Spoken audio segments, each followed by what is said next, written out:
I have your attention, please. The show starts in 10, 9, 8, 7, 6, 5, 4, 3, 2, 1. Go. Bass in your face.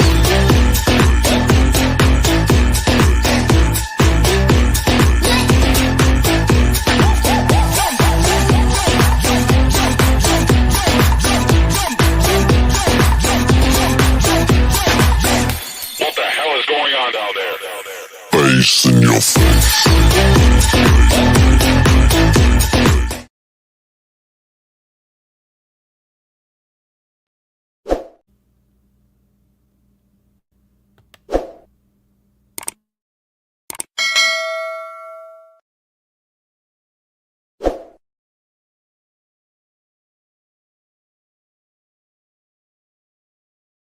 Good evening, everybody. Welcome to another episode of Uncommon Sense with Jose Negron. First up, I just want to wish you all welcome. For the benefit of those of you who are not familiar with this channel or watching this channel for the first time, the reason why it is called Uncommon Sense because here on this platform, we discuss everyday issues where we try to find logical solutions. But not everyone uses logic. For that reason, it is called Uncommon Sense. I want to let everybody know that I'm currently live on YouTube, Facebook, and Twitch. Also, the subscriber mode has been enabled, meaning if you're not a subscriber and if you wish to enter a comment, you need to subscribe to the channel. And we have a couple of comments here.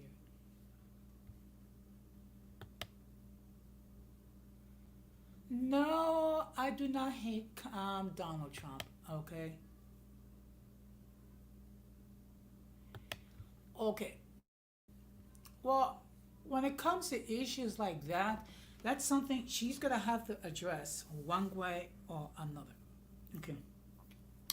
So, first of all, I just want to give a huge shout out to all those who have already subscribed to the channel. I really appreciate your support.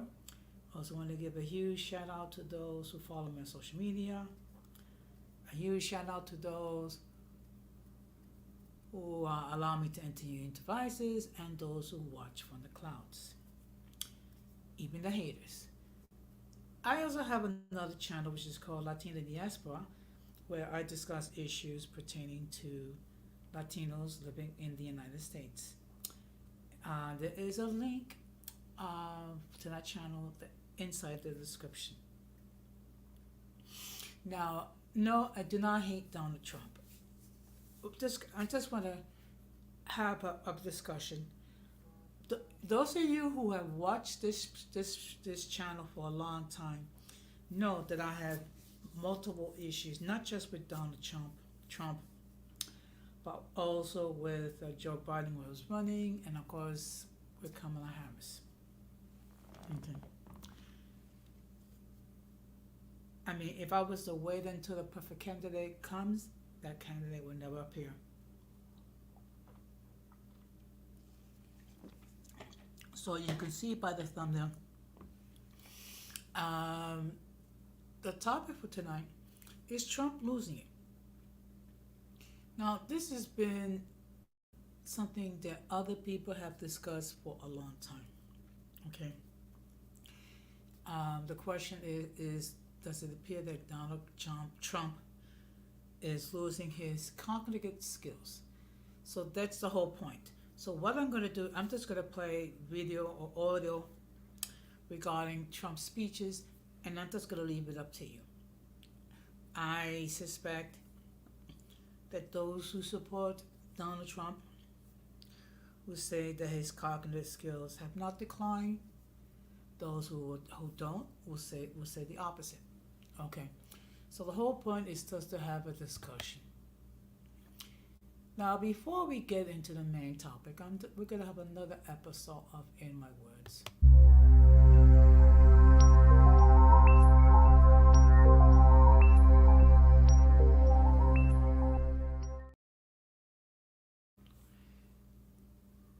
Now, one thing we have to bear in mind on this platform, that I like to think that the people who support this platform are the type of people that that are free to express their point of view as they see fit. At times we're going to disagree, but the key is that if we could disagree, and be respectable while doing that. That's the mature thing. Unfortunately, nowadays people get very emotional when they disagree, not just because of politics, also because of baseball. Because here in New York, you have two baseball teams. You have the New York Yankees and the New York Mets. Okay, so there's always this going back and forth regarding who is the better team. Okay.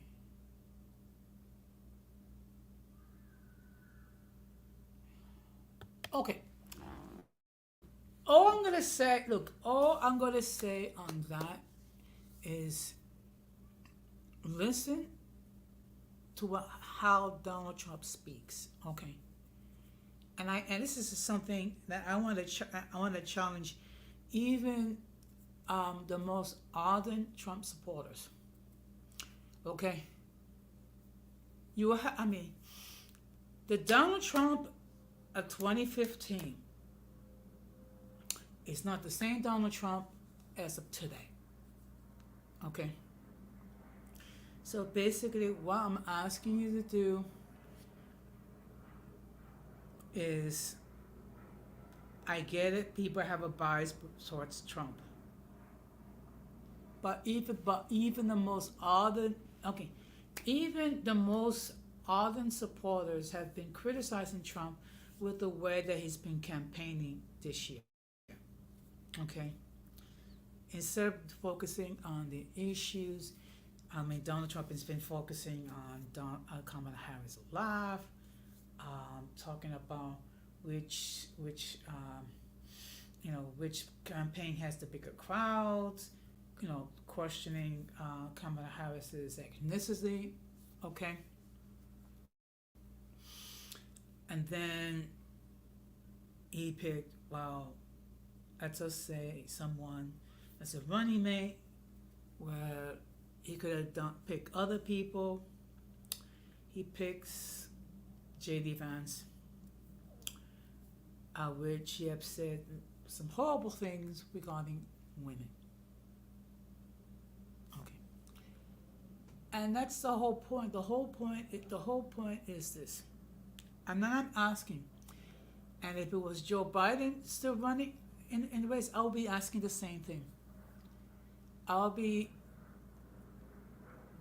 would have done a stream whether or not Joe Biden was losing it as well. So I'm not singling out Donald Trump. But one thing we have to understand is that as you get older, there are declines. There are physical declines, there are declines in your vision, there's cognitive declines. And let's face facts. Donald Trump is 78 years old. And this is not, I'm not trying to, be discriminating against aged people, because there are people that in their 70s and 80s that are able to function with their cognitive skills intact. Not everyone can do that.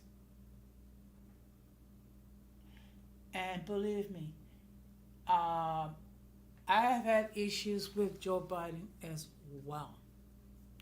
I think his cognitive skills was declining as well. And also, one thing we have to bear in mind, that we are electing someone that's going to have access to the nuclear codes. Okay? So whoever is going to occupy 1600 Pennsylvania Avenue has to have the cognitive skills, the maturity, the responsibility, the seriousness to occupy the position as President of the United States. So I'm just going to just present the facts and then you decide. That's all I'm going to do. That's all I'm going to do. I don't think I'm going to be here that long. It's just something to think about. That's all it is. And one thing we have to bear in mind, let's try to be agreeable when we disagree, because obviously we're going to disagree regarding who should be president, whether it be Donald Trump, Kamala Harris, or Kennedy, or whoever. We need to have the maturity to have the discussion, and when we disagree, state the reason why with as little emotion as possible. That's all the whole point is. And believe me, I have a lot of issues with Kamala Harris. I disagree with her regarding when it comes to reproductive rights. I think they did a poor job dealing with the migrant situation. Okay, it's a fact. But in any case, we're going to get into the main topic.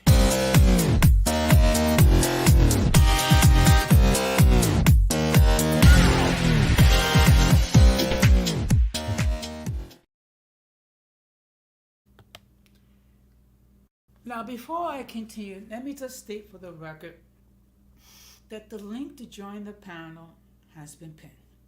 Should anyone wishes to hit that link and join the panel and defend Donald Trump or defend Kamala Harris, this is your opportunity to do so. Okay?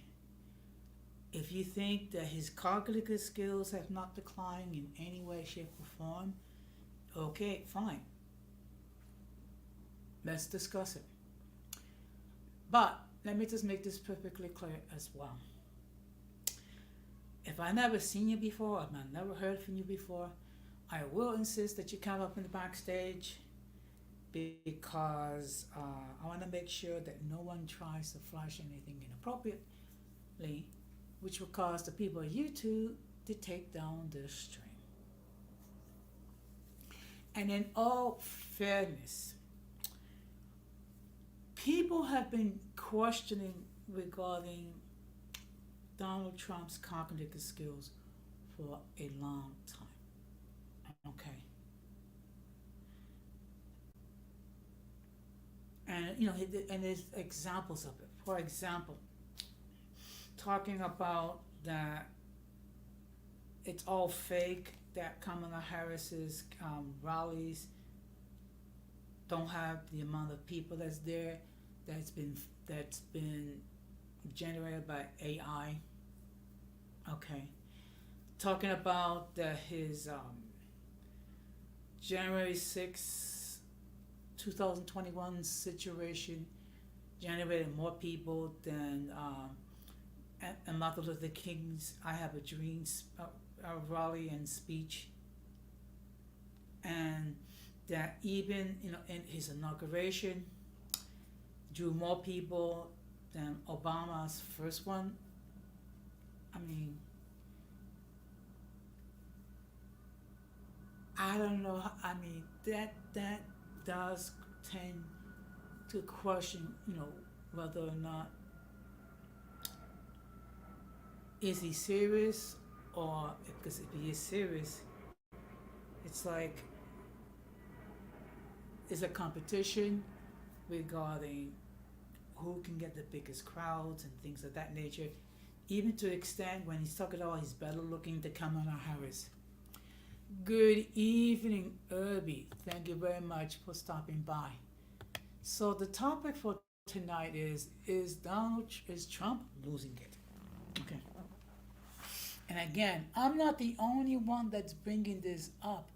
There have been various commentators has been questioning Donald Trump's cognitive skills for years. Okay.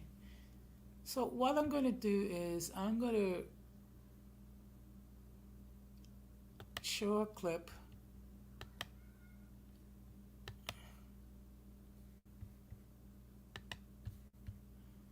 Now, what I'm going to do is I'm gonna see now. The last time I showed a video clip, it echoed. So what I'm gonna do is I'm gonna mute myself. Hopefully you can hear the sound better. Good evening, Ritza. Thank you very much for stopping by. Okay, let me just.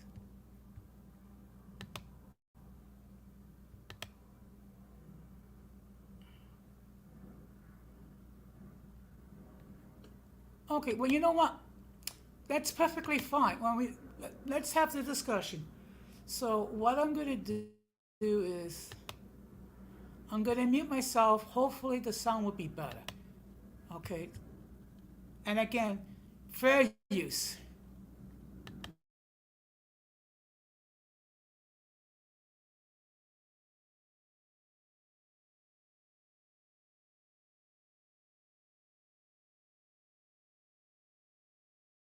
Wonderful man. He oftentimes would have a friend for dinner. That was Republican frontrunner and convicted felon Donald Trump last month, offering his thoughts on a cool new movie that was released 33 years ago. But did anyone question Donald Trump's mental fitness or even his basic connection to the time-space continuum? No, they did not. That is perhaps because after nearly a decade of this increasingly unhinged commentary, the American public has become somewhat numb to Donald Trump's particular verbal madness.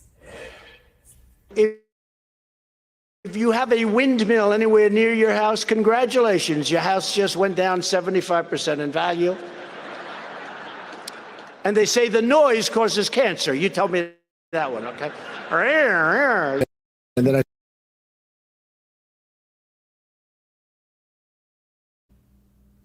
Good evening, Titi Juju. Okay, now, I never heard that a windmill actually causes cancer.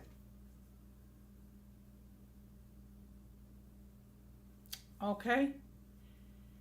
And again, folks, I'm just simply reporting. I'm not making this crap up. I'm just reporting it. That's all I'm doing.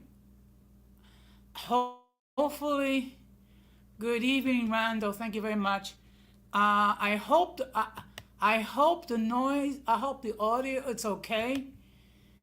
So it's just that the last time I tried to play audio video, it echoed. So hopefully, yeah, that's what I thought. I didn't know that. I didn't know windmills actually cause cancer. Okay, so now we will continue. Again, fair use.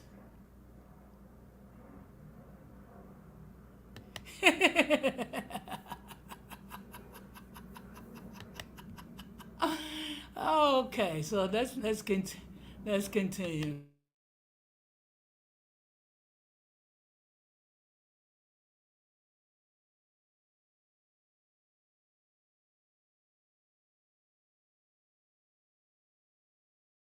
I see the disinfectant where it knocks it out a minute, 1 minute. And is there a way we can do something like that by injection inside or almost a cleaning? By the way, they never report the crowd on January 6th. You know, Nikki Haley is in charge of security. We offered her 10,000 people, soldiers, National Guard, so whatever they want. They turned it down. And we did with Obama. We won an election that everyone said couldn't be won. Like a memory question. It's like you'll go person, woman, man, camera, TV. So they say, could you repeat that? So I said, yeah. So it's person, woman, man, camera, TV. It's actually not that easy, but for me it was easy.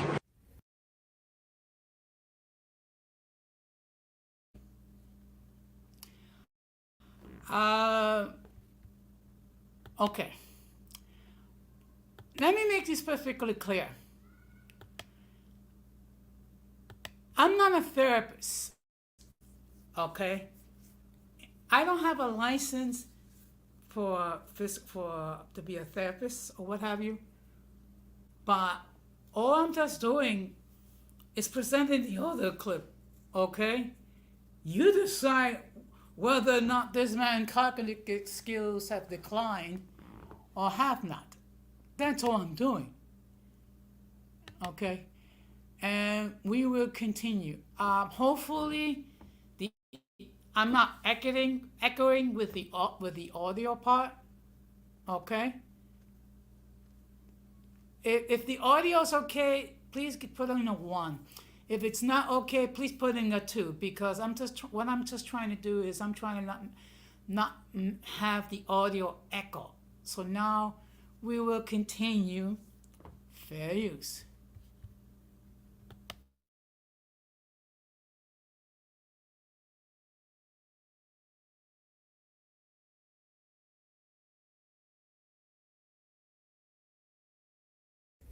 Is it really not that easy, though? Though President Biden receives far more press for his verbal miscues and mistakes, the reality is that Donald Trump is in a league of his own when it comes to strange non sequiturs and rambling anecdotes that lead nowhere and fantastical scenarios that have no basis in reality. Even against that backdrop, though, the ad-libbed hypothetical that Mr. Trump presented this past weekend in Nevada, it really stood out. What would happen if the boat sank from its weight and you're in the boat and you have this tremendously powerful battery and the battery's now underwater and there's a shark that's approximately 10 yards over there? By the way, a lot of shark attacks lately. Do you notice that? A lot of shark. So there's a shark 10 yards away from the boat, 10 yards or here. Do I get electrocuted? If the boat is sinking, water goes over the battery, the boat is sinking. Do I stay on top of the boat and get electrocuted? Or do I jump over by the shark and not get electrocuted? But you know what I'd do if there was a shark or you get electrocuted? I'll take electrocution every single time. I'm not getting near the shark. So we're going to end that. We're going to end it for boats. Just to be clear, this scenario will never come to pass on planet Earth, in part because of the laws of buoyancy and conductivity, and in part because a former president will never, ever be in a sinking boat with a shark 10 yards away. It just is not going to happen.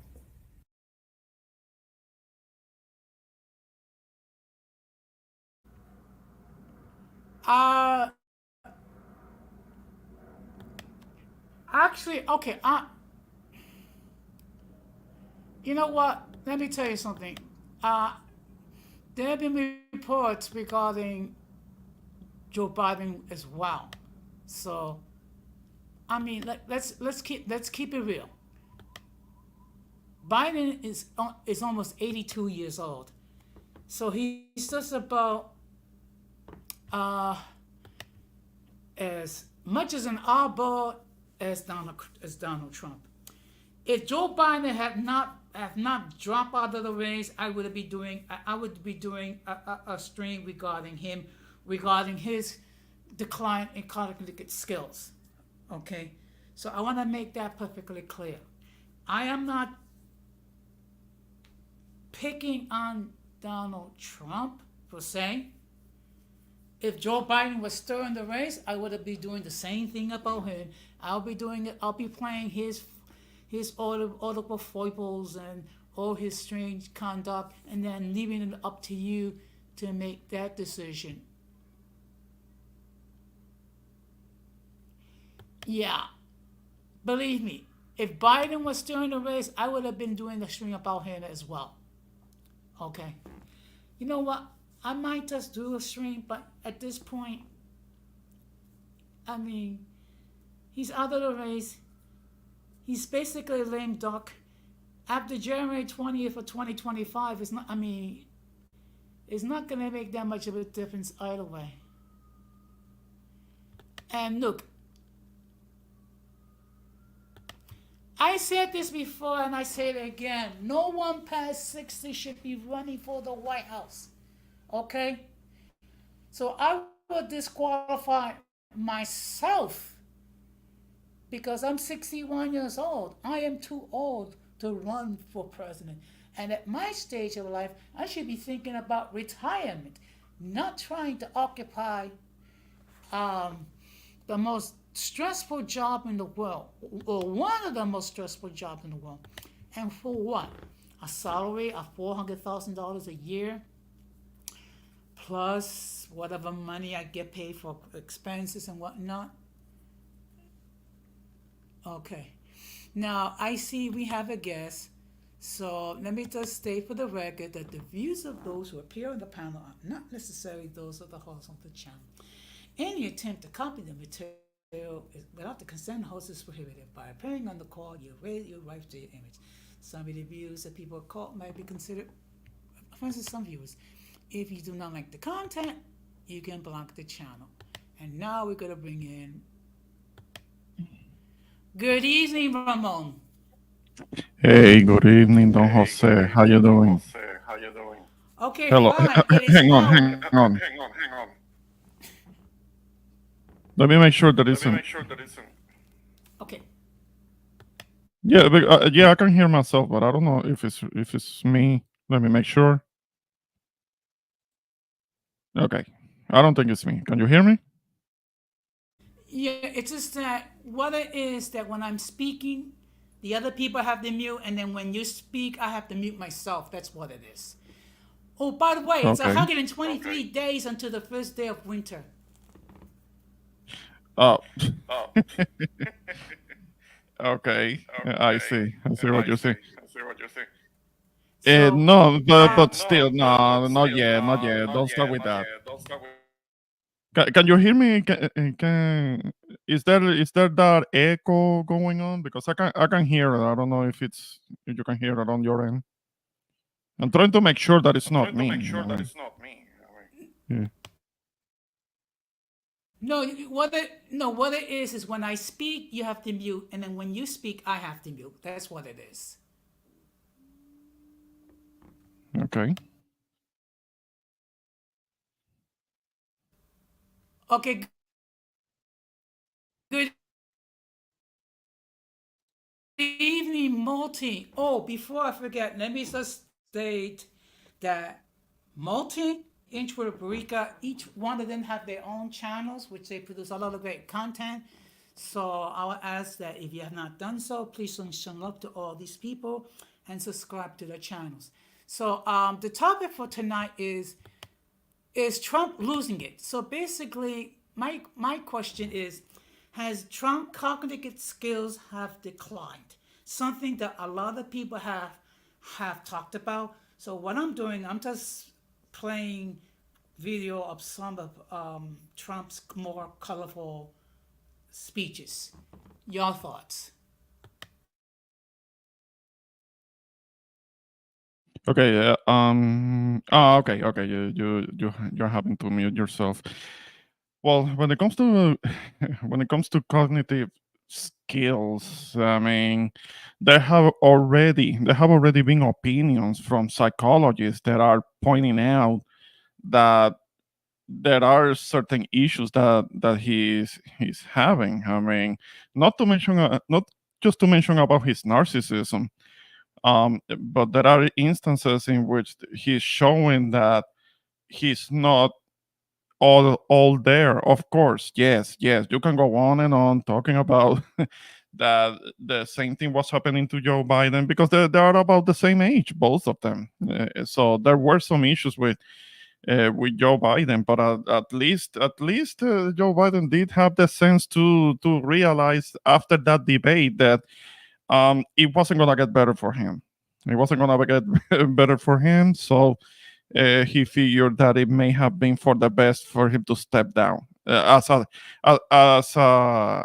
When it comes to running for re-election, Trump is never gonna do that. He's too stubborn. He thinks that everything is about him. He's always thinking that only he can do anything. He he wants to push. He wants to push that agenda 2025 project 2025 that is basically a pathway for him to become the monarch because that's the at least the MAGA, not necessarily all of the Republicans, but at least the MAGA definition of smaller government, which means, as you know, eliminating certain institutions from government and centralizing it on such a smaller government, in which they eliminate the Department of Education, the environmental protections, among others, a nationwide ban on terminating pregnancies, and filling the government with party loyalists. He's very, very, very much for that. I mean, he's he's excited about that. Of course, I know that publicly he has gone on and denied any affiliation with Project 2025, but it has already been exposed that at least 30 people involved in writing Project 2025 used to be part of his administration. He's very much into it. He's very much a part of it. And it's a takeover of the government and making it a monarchy with him at the head. He wants to be king for life for the rest of his days. Partly because he's a convict. Him being a convict and a felon, he's supposed to be in jail. So of course he's not gonna stop running. He's gonna run 4 years from now. Also, that's like the big difference. Two old men. One at least had the decency of not running anymore because he understood that he was getting into some issues, having some issues. His mind is losing altitude. Trump's mind is also losing altitude, but he's too stubborn to admit to it, and so he's gonna keep running. Actually, Joe Biden, he's going to be 82 this year. So actually, he was older than Donald Trump. But the fact of the matter is, Joe Biden did experience a decline in his cognitive skills, and this was going on even before the debate. Okay, it's just that basically it just highlighted. But one thing we have to bear in mind that if Donald Trump gets elected, okay, he's going to have access to the nuclear codes. So do you want someone that is in mental decline to have access to the nuclear codes? We're talking about somebody who egged on his supporters at an attempted insurrection. He knew what was going on. He did have the power to stop the insurrection, which was an attempted coup d'état. He could have stopped it. That whole thing, that invasion of the Capitol building, that happened for like 3 hours, and he was watching all of it. He could have done something about it because he didn't like that he lost the election, so he wanted to take a coup d'état. He wanted to attempt at an insurrection. A couple of people ended up losing their lives. I mean, he's directly responsible. Now, because his cult members, they're not very thinking people. They're willing to go to jail for him, and because he's their great leader. And that's what happens with people that are not that well educated.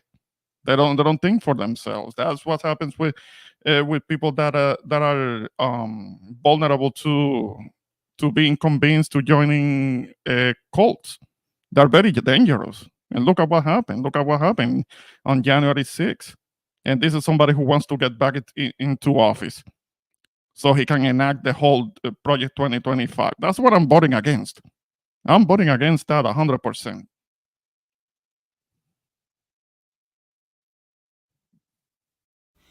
Now, actually, someone on Facebook had issue with me because I advertise who I'm supporting. Okay, now believe me, I have issues with Trump. I also have issues with Kamala Harris. However, I cannot support someone that's going to try to do away with my rights as a union person. I cannot support someone that's going to try to create a dictatorship. I cannot support someone that's going to try to weaken the systems of checks and balance. Particularly in one speech to a Christian talking about after 2024, you don't have to vote again. Donald Trump is trying to create a dictatorship so he can be president until he dies. Okay? Exactly. And that's some. And so with that, I cannot, in good conscience, support someone like that.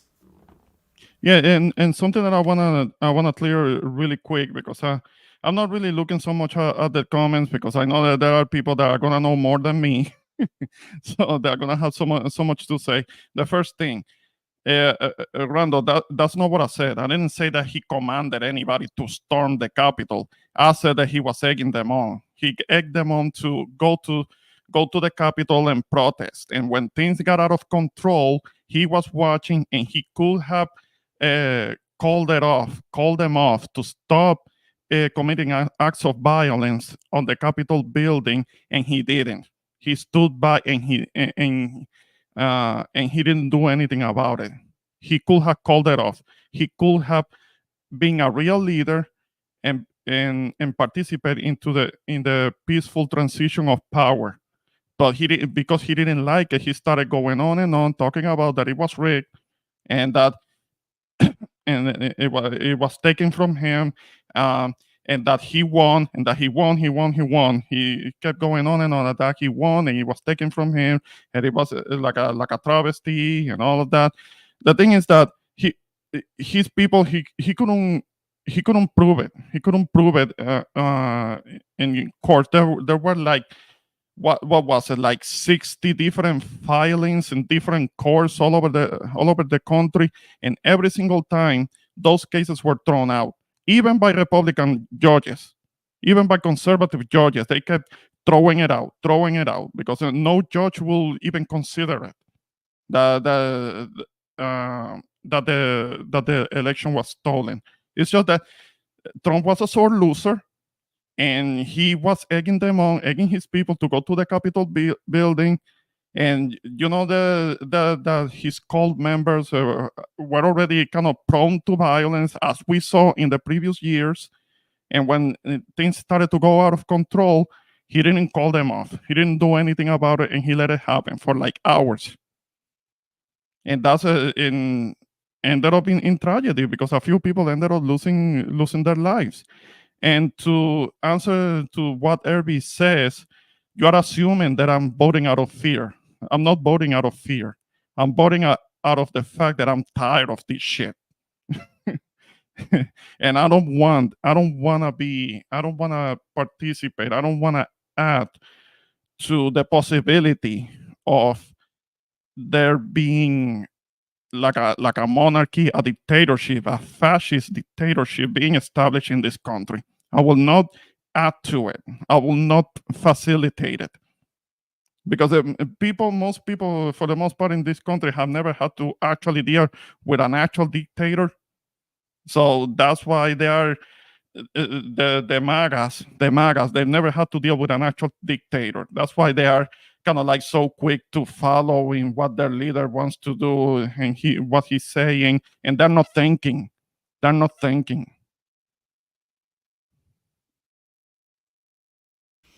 And one of the things I've been saying for months, you can support whoever you wish. The thing is this: please take a look at their platforms. Take a look as far as what they want to do once they become president, whether it be Donald Trump or Kamala Harris. And then if you, after doing your due diligence, if you're still going to support that person, that's fine. At least you know what the person is planning to do. That's something that I have been saying for months. And believe me, if Joe Biden was still in the running, I would be doing a string about how his cognitive skills have declined. I am not picking on Donald Trump. I am just simply bringing the facts and just having the discussion. That's all I'm doing. And there's a big difference between Joe Biden and Donald Trump in one sense. Joe Biden, as much you might disagree with him, at least he had the good sense to say, you know what? I'm going to step down. I'm going to give up my dream to be president for the 4 years, and I'm going to support someone who I think would do just as good job or a better job, for better or for worse. Yeah. Yeah. Yeah. And like Titi was saying, that we see Cuba, and we see Venezuela too. We see what's happening over there. Look at what's happening in Venezuela. Nicolas Maduro lost the election. Like 70% of the votes went to the contender, to the contender that was running against him. 70% of the votes went to the contender, and Nicolas Maduro still said, "Screw you! I'm staying here. I'm staying in power." And that's gonna. I mean, Trump is watching that, playing with himself, because that's exactly what he wants to do. That's kind of what he tried to do on January 6th, but he couldn't do it, because in the end he tried to get Mike Pence to decertify the results of the election. Apparently, somehow, some way, Mike Pence, who was his vice president, he had the power, he had the means to decertify the election. But something that I will give Mike Pence credit is that in the end, Mike Pence told him no. He told Donald Trump no, and he said, "I'm going to honor my oath to the Constitution." And he didn't do anything to decertify the results of the election. I give him credit for that. He may not have been that great of a guy. He was the handpicked running mate that Donald Trump selected. Now, Trump is talking shit about him, just like everybody else who eventually ended up turning on him. Now he's talking shit about all of them. Several. It's not only Mike Pence, also General Milley, Nikki Haley, among others. To address Randall, okay, look, the fact of the matter is we have a choice between Kamala Harris and Donald Trump. I mean, what I will say this, take a look at Trump's rallies, where there's a lot of empty seats, and people are leaving his rallies early. And take a look at Kamala Harris's rallies. I mean, at least Kamala Harris is trying to bring a message of hope. Something similar to what Barack Obama did in 2008. Again, I have issues with a lot of the things that Kamala Harris supports. However, you have to look at the entire picture. And the fact, believe it or not, you have Republicans who support Kamala Harris. You even have evangelical Christians supporting Kamala Harris. Why? Because they could not, in good conscience, support Donald Trump for whatever reason. Okay? And that's something that I wish people would bear that in mind. So what I'm going to do is I'm going to continue with the video for a few more minutes, and then I'm gonna pause it, and again, fair use.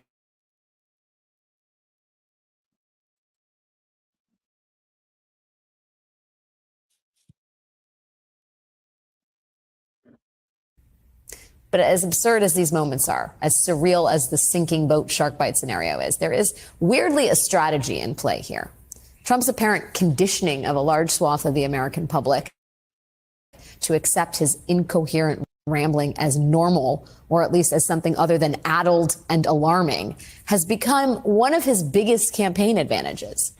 With the spotlight on President Biden's age and acuity, Trump and all of his malapropisms have seemingly gotten a pass. And there is no better day to put Trump's aging but florid mind into perspective than today, because today is Donald Trump's birthday. Trump is now 78 years old, only 3 years younger than President Biden. While marking this milestone, Susan Glasser of The New Yorker offers this assessment of the Republican frontrunner. Wherever one stands on the ability to speak clearly and coherently feels striking. If there were ever a case for age-related diminishment of a candidate, Trump is it. Joining me now is Susan Glasser, staff writer at The New Yorker. Susan, can we talk about this descent into ultra weird and what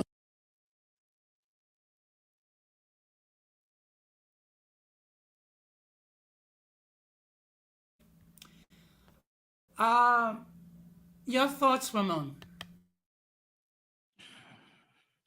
Well, I mean, like you were saying earlier. Can you hear me? Okay. For a moment, I thought that you couldn't hear me. Like you were saying earlier, and in his rallies, a lot of the people look like they were paid to be there. There are people that are sitting around, maybe holding up a sign here and there, but they're looking bored. And it is documented. There are videos of people leaving early because in his rallies, Trump is basically just talking about himself, self-aggrandizing himself, taking credit for what other people did, and not really talking. He's not really talking policy. What policy is he really talking about? I mean, he's making threats. I mean, what exactly is it that he's talking? Because 97% of the time in his rallies, he's talking about himself. the other 3-4%, he's talking shit about the opponent, and not much else. And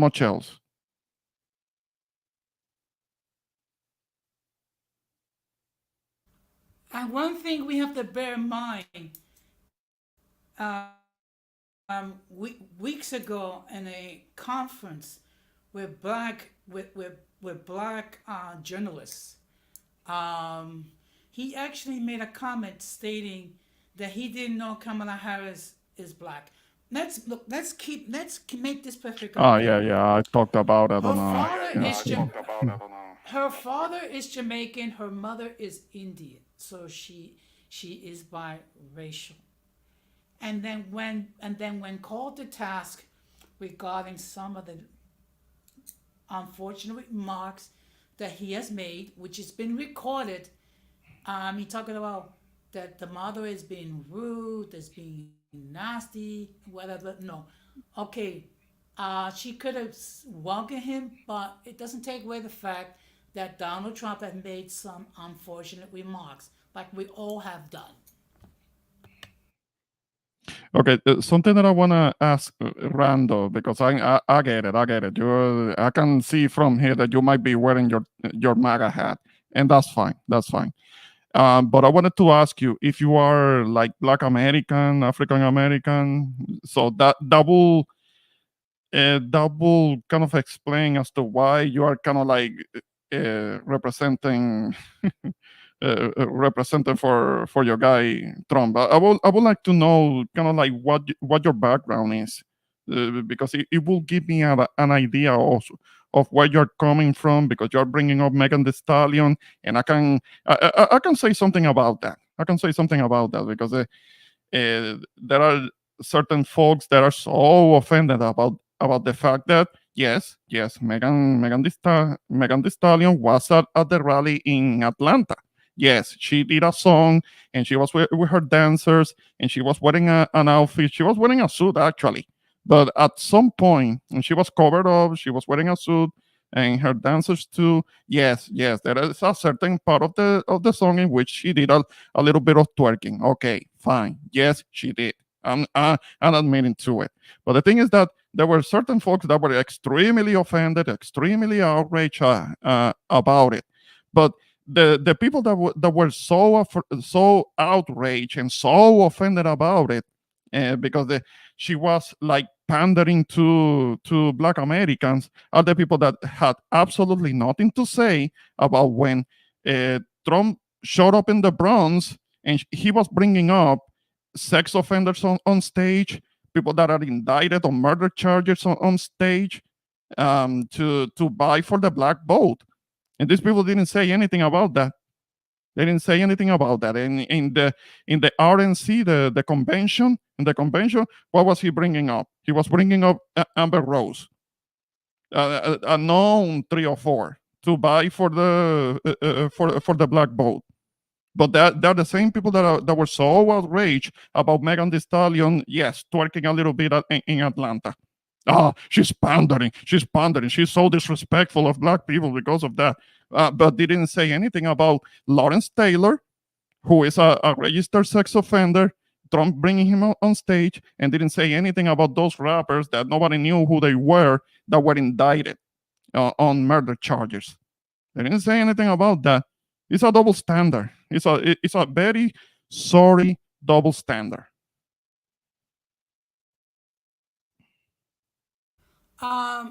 Speaking about double standards. Okay, first of all, it seems like there are people who are giving Donald Trump a pass regarding his decline of cognitive skills, but they didn't do the same thing with Joe Biden. But again, both Joe Biden and Donald Trump, I mean, if you want to be honest, their cognitive skills has declined. Now, I get it. Being, a lot of us are partisan, so obviously we're gonna think that the person that we're supporting is not as his cognitive skills is not gonna be that much as a decline compared to the other person. I get it. I understand that.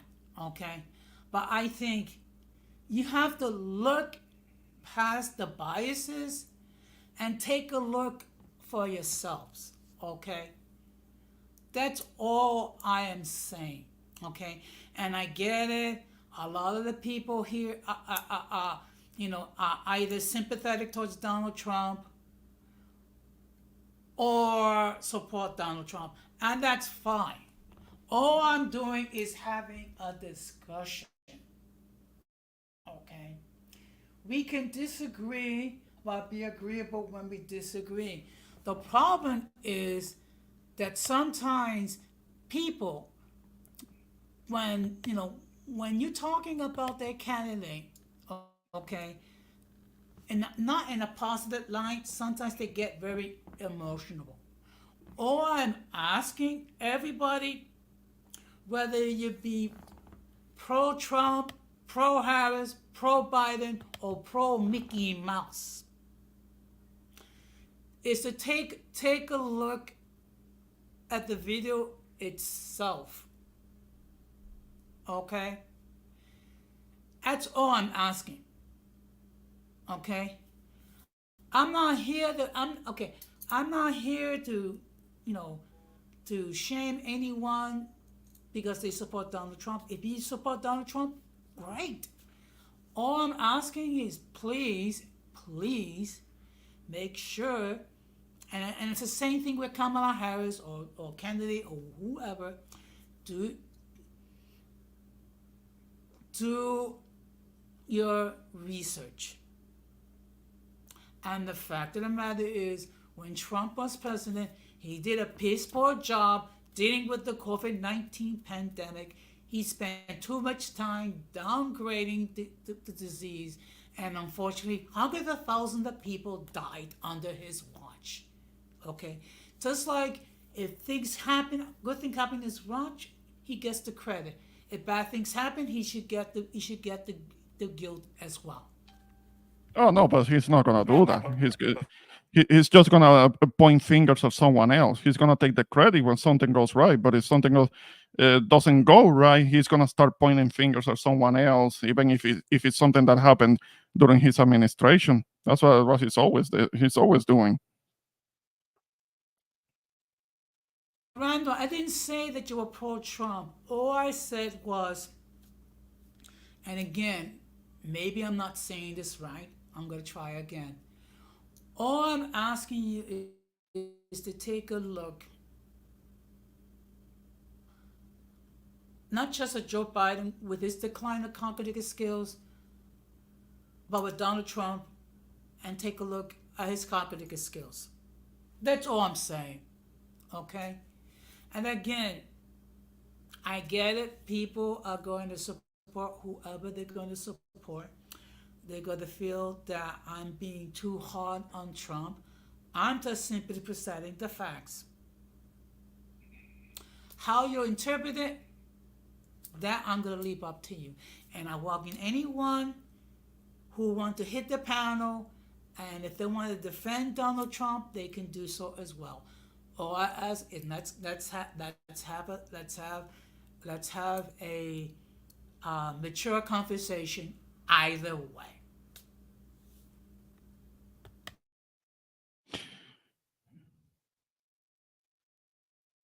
No, Randall.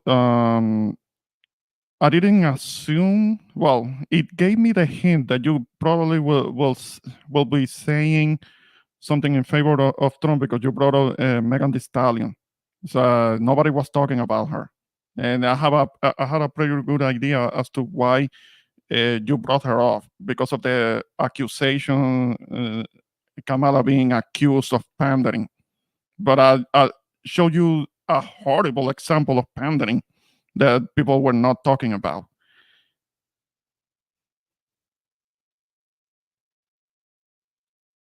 Believe me, I had issues with her talking about blinking these rap artists. It seems like, are you telling me that the African American community can only get rap artists to speak on Kamala Harris's behalf?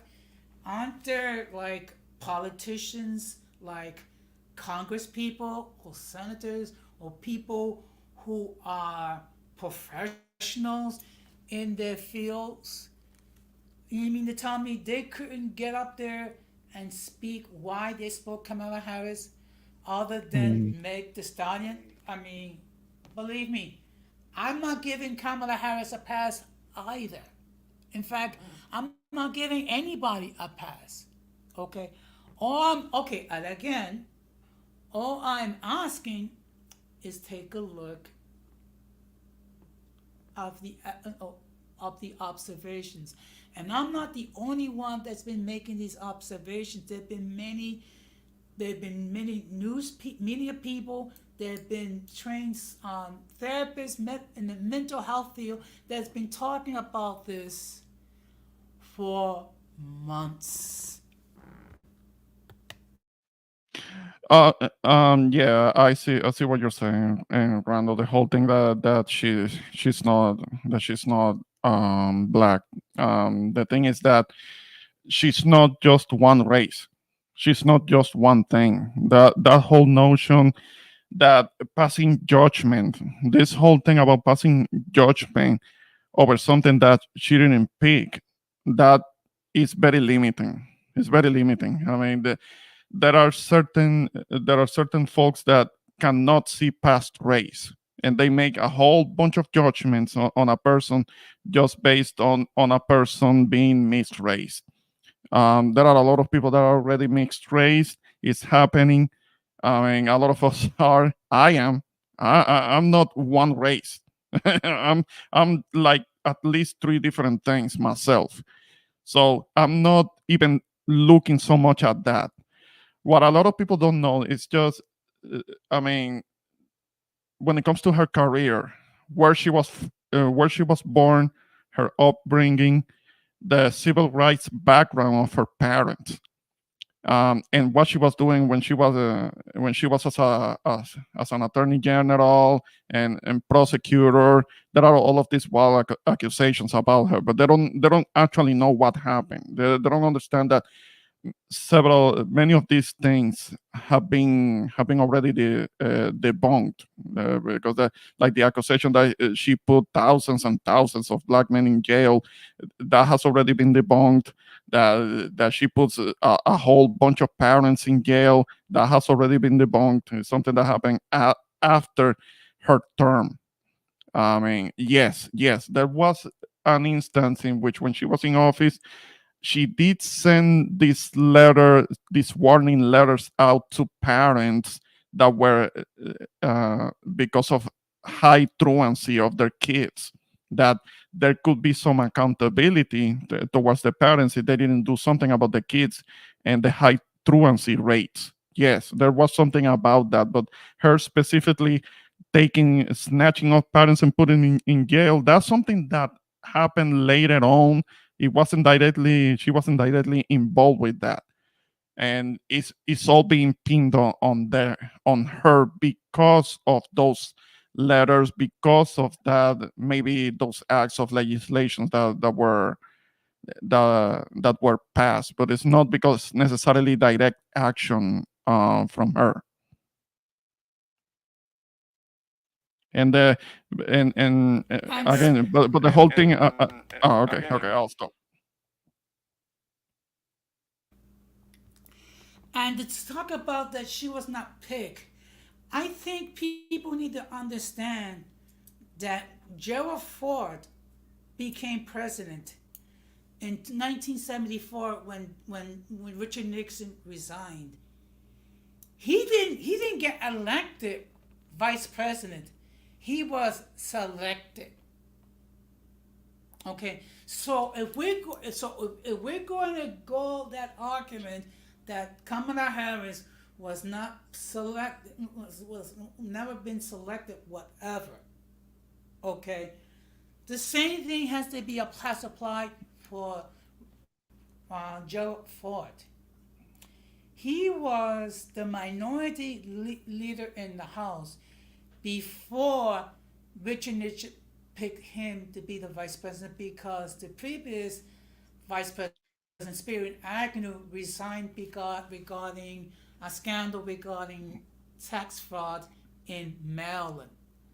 So let's keep that. Let's put everything in its proper perspective. So it's just, and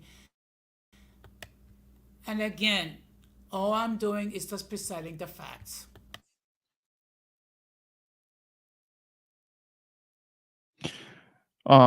Yeah, there is being talking about what is she about smoking. I don't know what you're talking about. I don't know anything about that. Hey Gigi, yeah, I hadn't seen your comment, and you were saying something about the immigration situation. I don't know what you mean with immigration situation. Or you believe in the whole thing about this mass invasion, according to Trump, that there is this mass invasion of millions and millions and millions of people coming across the border? The thing is that two things. The whole thing about immigration, the whole thing about immigration, or crossing the border crossings, let's call it border crossings, undocumented border crossings, they are actually down. That's actually down. That's not even happening that much.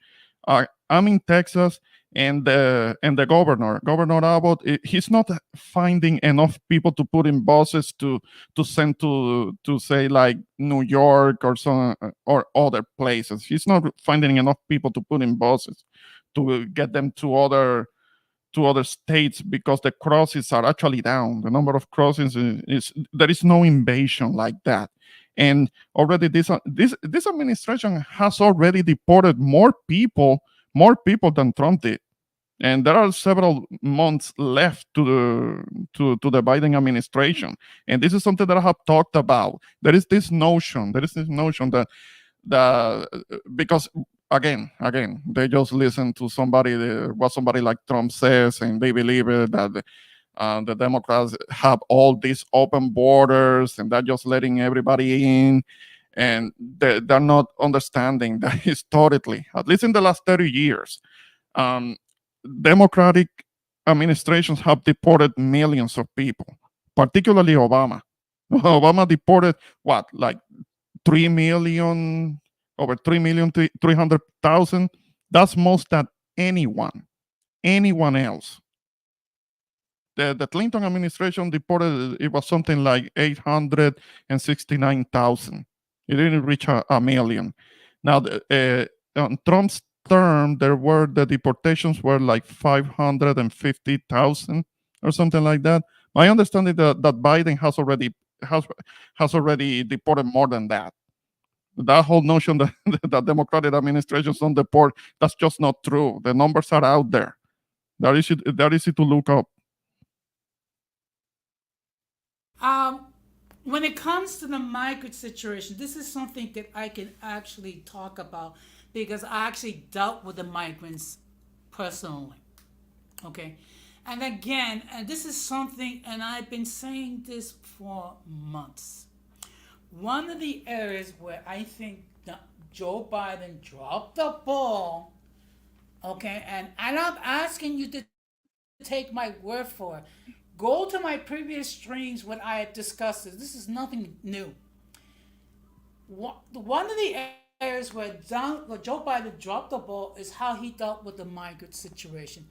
Okay, and I tell you what should have been done.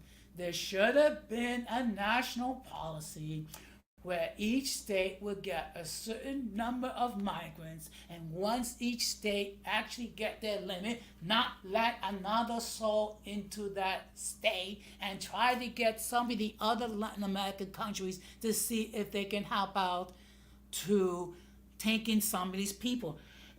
I've been saying this for months, and I hate to sound like I'm tuning my horn, but the fact of the matter is, out of everyone that's on the chat or on the panel, I actually dealt with these people on an individual basis. That's the one area where I think Joe Biden dropped the ball. Okay, and I think we all need to be honest about it. Now, as far as whether millions or whatever, that's not okay. The issue is this: we should have done a better job dealing with these migrants or refugees or asylum seekers or whatever the fluff you want to call these people, and actually try to get some of the other Latin American countries to take in these people, because we cannot save the entire world. No, of course not. Of course not. Um, and the whole thing with the border, there will be even more security on the border if the Republicans in the government didn't put a stop to the bipartisan deal that was on the table, that the Democrats were gonna go for it. There will have been more resources and more agents at the border, but it was gonna be a bipartisan deal, and the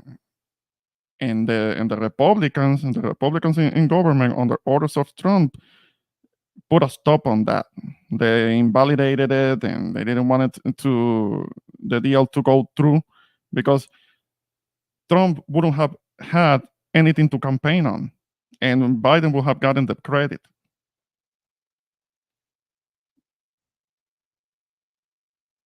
And something that Risa was saying is true. Something that I wanted to say really quick.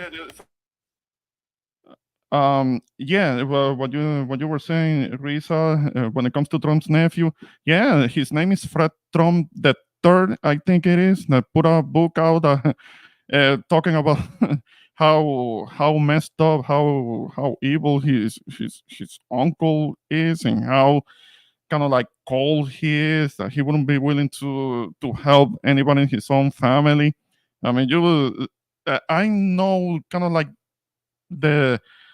a little bit about what happened. It was something that happened to his son, that he had a disabled son and he needed help and asked Trump for help. And he said something along the lines that along the lines of like, you might as well just let him pass away.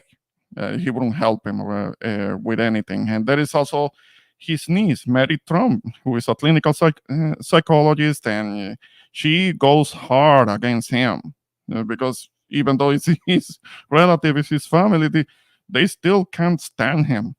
And also all of the Republicans, because it's not all of the Republicans are MAGAs. And there are many Republicans that are not going to be voting for Trump, just like there were many Republicans that didn't vote for Trump and voted for Biden. So that I will rather lifelong old people that have been Republicans their whole life. They voted for Biden in the past election, and there are a lot of Republicans because getting Democrats to tell you why they wouldn't vote for Trump, that's too easy. I'm talking about that there are many Republicans that are saying we're not voting for Trump, including Mike Pence. He's been speaking up against him. His own former vice president. He's been speaking against him. What more do you need? Actually, I do agree with Gigi. At this point, we cannot take any more of these people into this country, okay? Because, first of all, we still have to deal with the ones that are physically here, okay? As far as trying to, provide for the services that they need, as far as trying to get establish the situation. At this point, we have to say, I'm sorry, but we cannot take in another soul, okay? It might seem mean, it might seem cruel, but there are cities that are literally going broke trying to deal with these people. No, definitely. But I do agree. I do agree that the immigration system is broken. That's something that we have already talked about before. Um, and like there are many people that do try to do it the right way, but it takes them decades. It takes them decades to get citizenship, and it's kind of like arbitrary. It's easy to say to others that immigrate and do it the right way, but they're not on the other side of the on the other side of the fence, on the other side of the situation, to see kind of like the complications that come with it. Now, not everybody that crosses the border is illegal. That's very easy to say. This is why a wall wouldn't really work, because most people, well, not saying most, but I'm saying well over 50% of the people that cross the border, that enters the country, they're actually doing it legally. They're actually doing it legally, but by some type of visa. But what happens is that many people do overstay their visas, unfortunately. I remember when I was living in Mississippi and I would meet migrants. Many of them, they actually had visas. And I would tell them time and time again, stay on top of it. Stay on top of your visa. Keep your visa in good standing. Don't let it expire. But that's also uh, happens. For whatever reason, many people they they get their visas, enter the country, and they let the visas expire. And maybe they, that don't automatically mean that they're gonna get deported. But if they get caught, nothing that can be done about that. They're gonna have to go back. Good evening, Luca. Thank you very much for stopping by. Look, the reason why we're having this discussion, there've been other people that have been discussing these topics for months, not just regarding Donald Trump, but also regarding Joe Biden as well. And also, there have been people that have been talking about Kamala Harris and the issues that are being brought up, and there are other issues that have not been brought up. These are the things that Kamala Harris and Donald Trump is going to have to address in order to convince the population that either one of them should be president. Okay. It's just that the problem is when you have one candidate that instead of talking policies, that's basically, you know, spending time calling names and talking about how, you know, crowd size is all fictional with AI and things like that, and not deal with the issues. I mean, that's why people get sick and tired of this politics. Okay. Yeah, yeah. Was saying Risa Saga. Yeah, I know someone who went back for 6 months and got citizenship after they stayed. Uh, Risa, I will need a little more elaboration on how this person that you're talking about got citizenship after 6 months.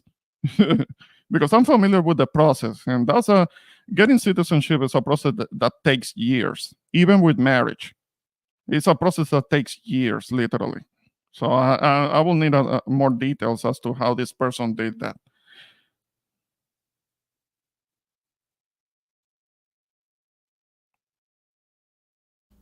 Again, okay, and again, and I think I know that some Latinos are going to get upset with me with what I'm going to say, but I'm going to say it anyway. We have to say is enough. We cannot continue to let these people into this country. We cannot save the entire world, okay?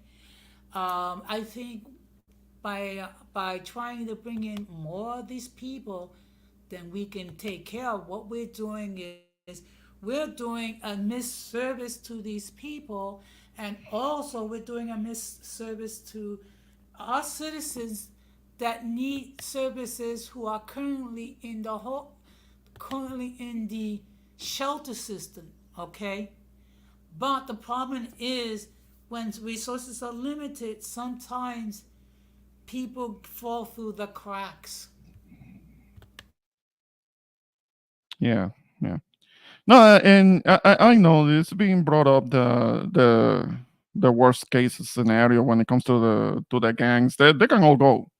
Absolutely, they can all go. I could never be pro presence of gang members in the country. They can go. They can be deported, and I'm sure that the deportations may happen, may still happen. That whole notion that they're just gonna be able to stay around and run roughshod, that's not gonna last long. If somebody's gonna they commit a crime and all of that, they have to be deported, and so be it. Yeah. Well, I mean, let's. In all fairness, these are difficult problems, and this is something that all the candidates are going to have to address as far as what they're going to do to deal not just with the situation with the migrants or the refugees or the asylum seekers or whatever they want to call these people, but there's other issues as far as the cost of prescription drugs. Okay. Also, there's the opioid epidemic. So there are other issues that all the candidates need to address. Okay, and not get into this personal attack and talking about how people laugh funny and what have you.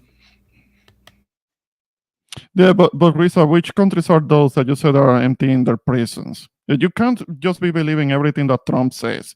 He's equating the migrant situation with the Mariel boat lift. The Mariel boat lift, that was in 1980 when many Cubans reached Miami that were political prisoners. Yes, they were in prison, but they weren't necessarily criminals themselves. They may have been political prisoners that opposed Castro and they were put in prison because of that. I mean, could there be some of them that were criminals? Of course there could have been, but there were many political prisoners there. And many of the migrants that are crossing the border, they are parents, families that are trying to escape a situation. So that's what's for the most part. Could there be somebody who's gonna commit a crime embedded with them? Yes, but that's one part of it, but that's not most of them. Anybody who lives in a border state understands that. There are the few that might cross the border that may have evil intentions. Of course there are, but you can't put that branding on everybody crossing.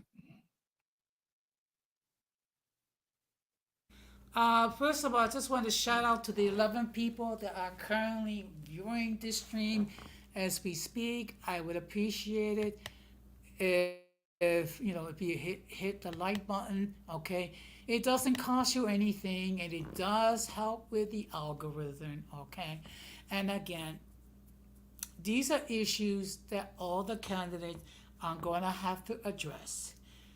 Yes, there's the situation regarding the migrants or the refugees or the asylum seekers. That's an issue that they have to address. They also have to address um, the high cost of prescription drugs. They also have to address the opioid epidemic. There are multiple issues that are affecting this country. And all the candidates need to have a serious discussion regarding what they're going to do, how they're going to do it, and try not to get personal about it. Yeah, yeah. Got teen boys crossing the border easily. Thing. Well, that I wouldn't be so much informed on that you're saying. But that can be happening too. That can be happening.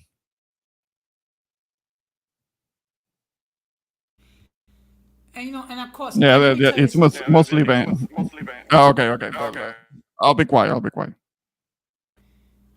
And let me make this perfectly clear. Okay, I mean this is not an echo chamber here. I mean, you know, anyone that's willing to hit the panel and they can Mhm. state their case for for whomever they support. That's perfectly fine. All I'm saying is let's have a discussion about it, okay? And just let's try to get past our personal biases regarding who we like and what have you, and take a look at the evidence as is.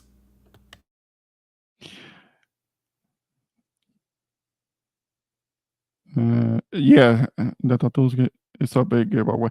Yeah, especially if we're talking about those MS-13 types.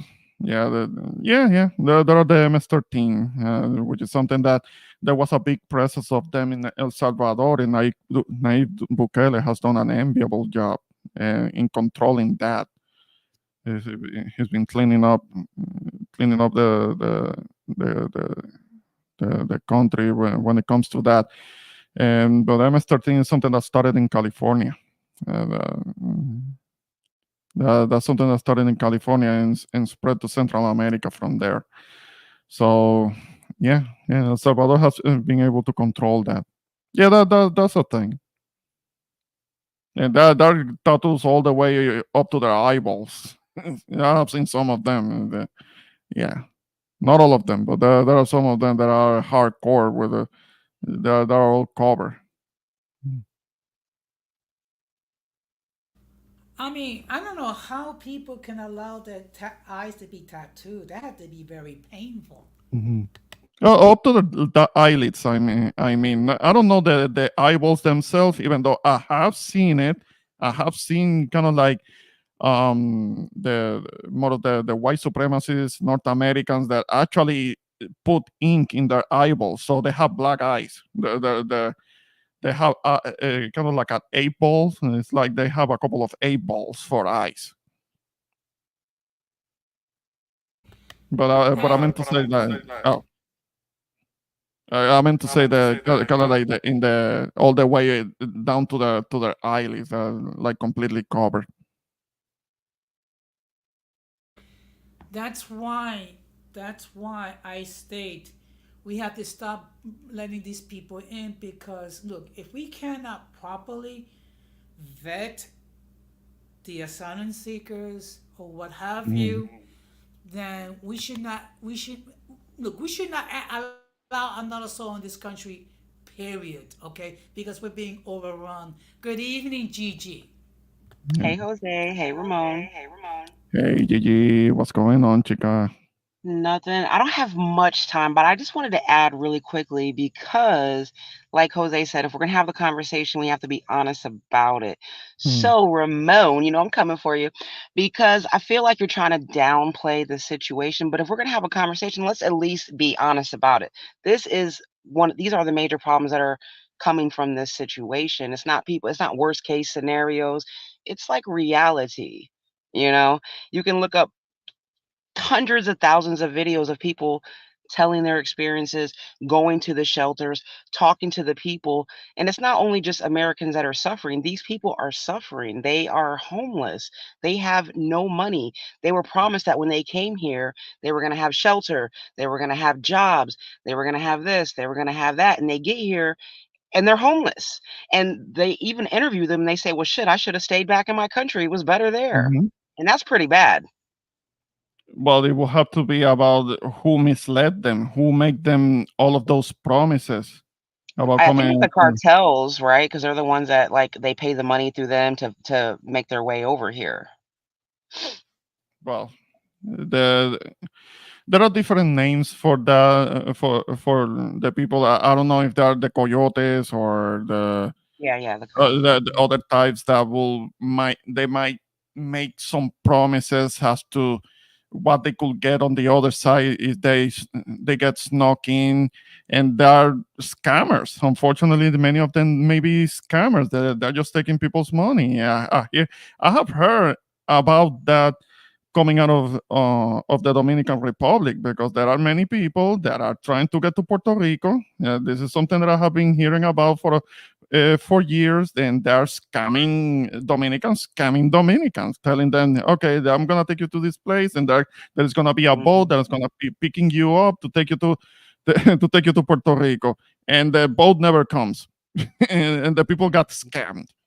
So that might be what you're referring to. That there are people that unfortunately are taking advantage of people that are trying to migrate, and they make them promises in exchange for some money, and they're getting scammed.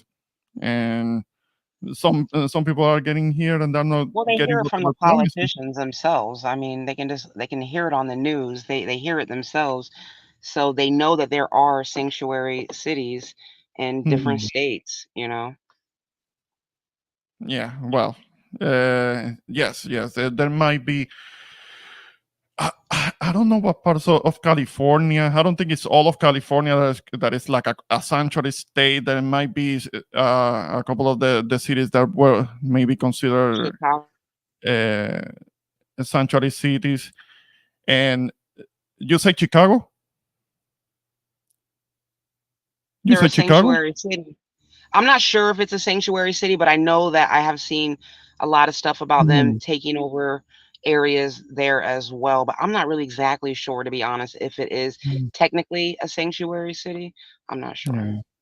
yeah. Because But I did visit Chicago recently, and mhm, uh, I didn't see any kind of like any littering, anything disorderly, anything kind of like what's happening in Los Angeles. Because I'll admit I have seen videos of what's happening in Los Angeles. It's kind of crazy over there, but it's this overcrowding that has been going on for a long time.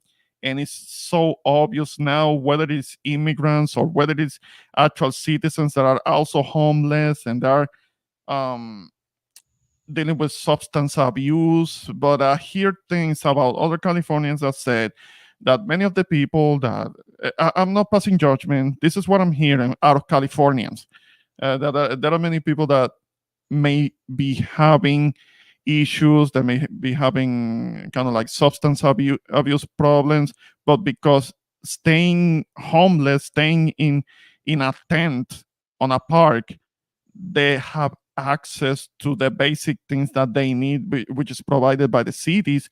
They are not feeling compelled, they're not feeling motivated to clean themselves up and clean themselves literally and figuratively and biologically when it comes to whatever substance abuse problem they're having, because they're already getting anything that they need from the counties and the cities, and they get the substitution for drugs. I don't know about methadone, but they're getting food, they're getting some money, and they can stay in a tent, and yeah, it's kind of like it doesn't motivate somebody to clean themselves up. I mean, I grew up, you have been there.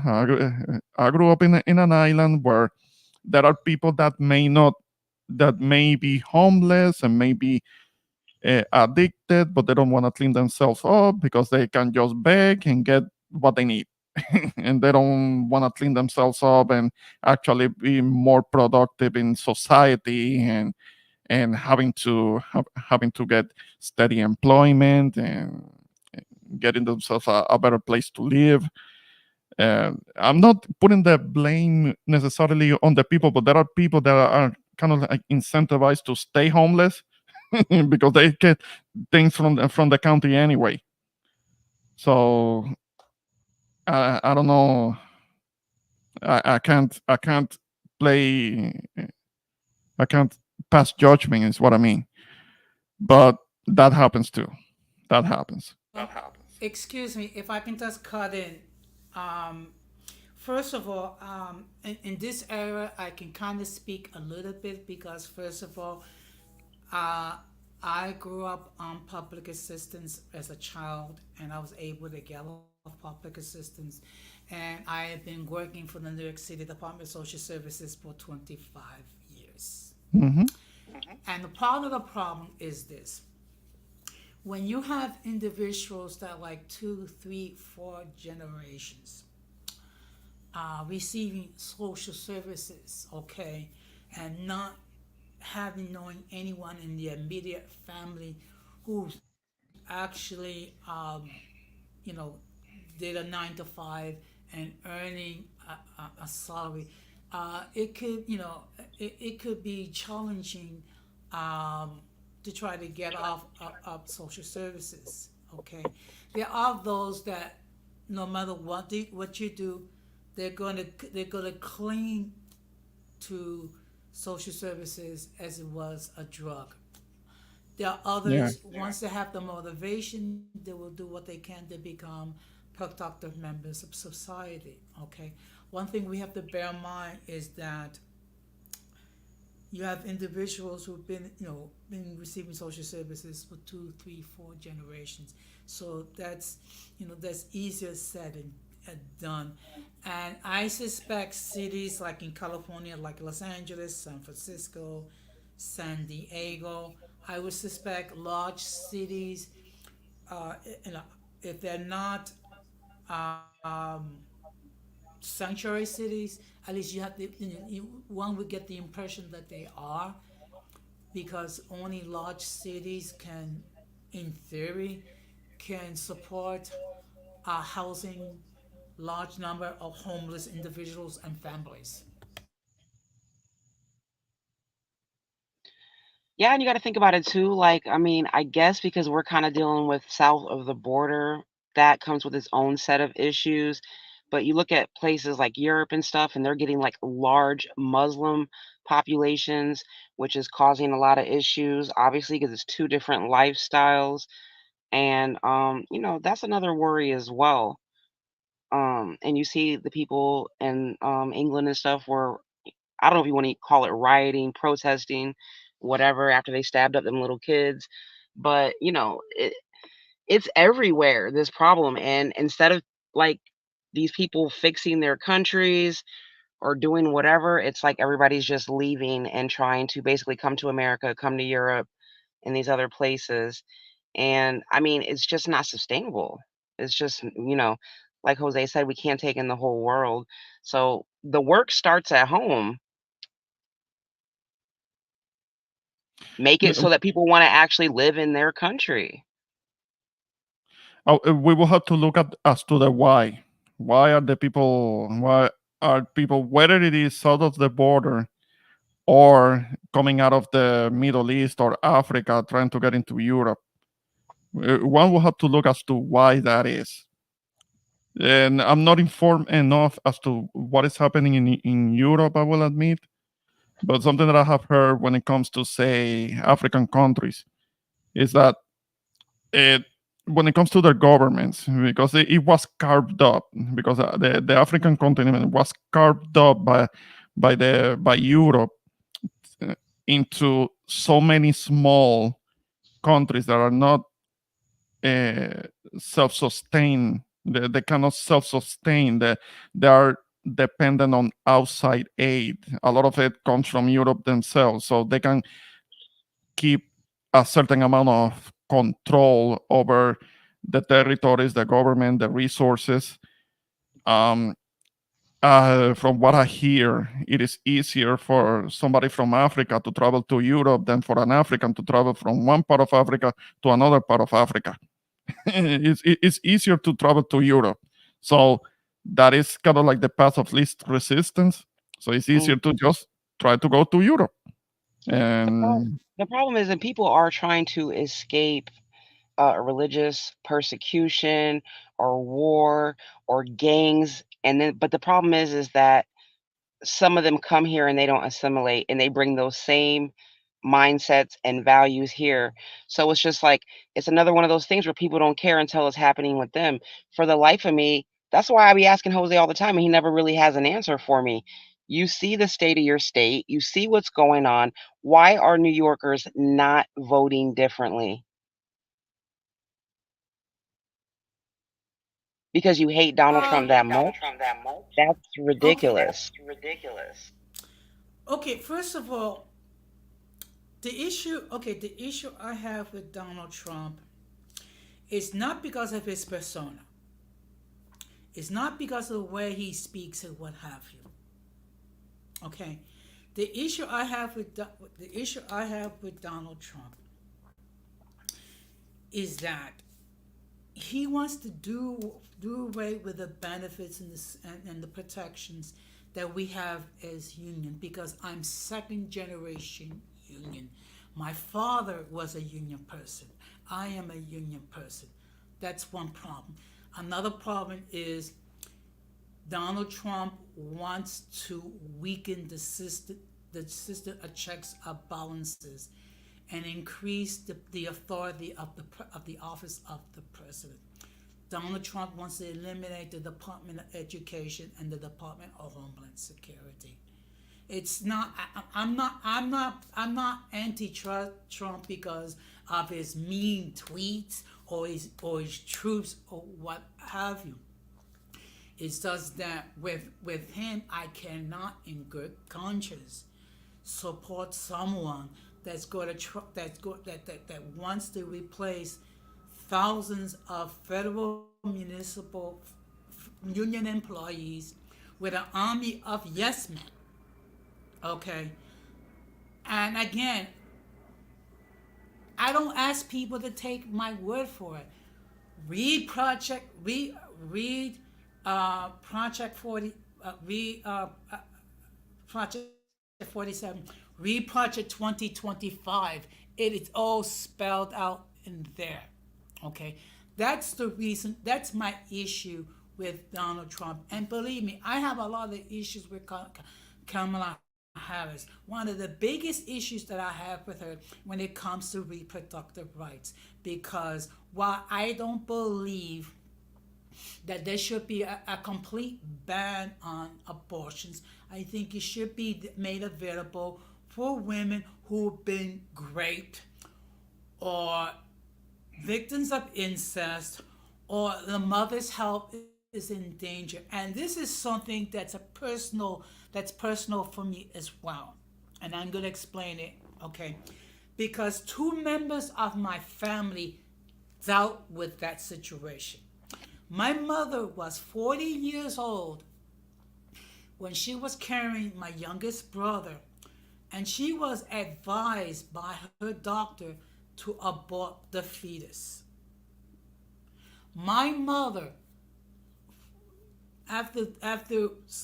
after going through her conscience and going through, speaking, in faith, decided to carry the child to term, even though it was a bit, high risk pregnancy.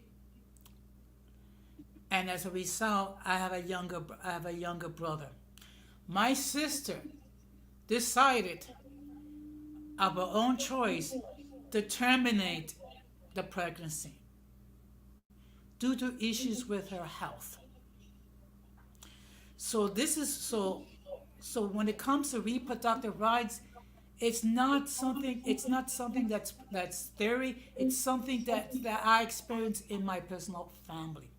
So that's the reason why I cannot support Donald Trump in good conscience. Again, I have a lot of issues with Kamala Harris, but Donald Trump is basically in the past. At least, I mean, you can disagree, but at least Kamala is trying to talk about the future. So this is my motivation, not to vote for Donald Trump. Now, what as far as the other people, I guess part of it has to do with the mean tweets and the mean truths or whatever, and his persona. But with me, it's more concrete. Okay, the whole thing about saying that you hate Trump because of a mean tweet, that's 2017. That's 2017. It's not about the damn tweets. I mean, if I have an issue with Trump, it will start by the petty ways that he treated my people in the time of need, that lives were lost. Also, the inflammatory language that has gotten people killed, all the way killed in mass shootings. A lot of people are having very short memories about that. Also, the whole thing with Project 2025, that we already talked about it before. He's trying to make himself the king, the king of the United States. Uh, uh, fill fill the government with party loyalists, people that kind of like make an oath to him. In this country, people make oaths to the Constitution, not to a person. That's what I'm voting against.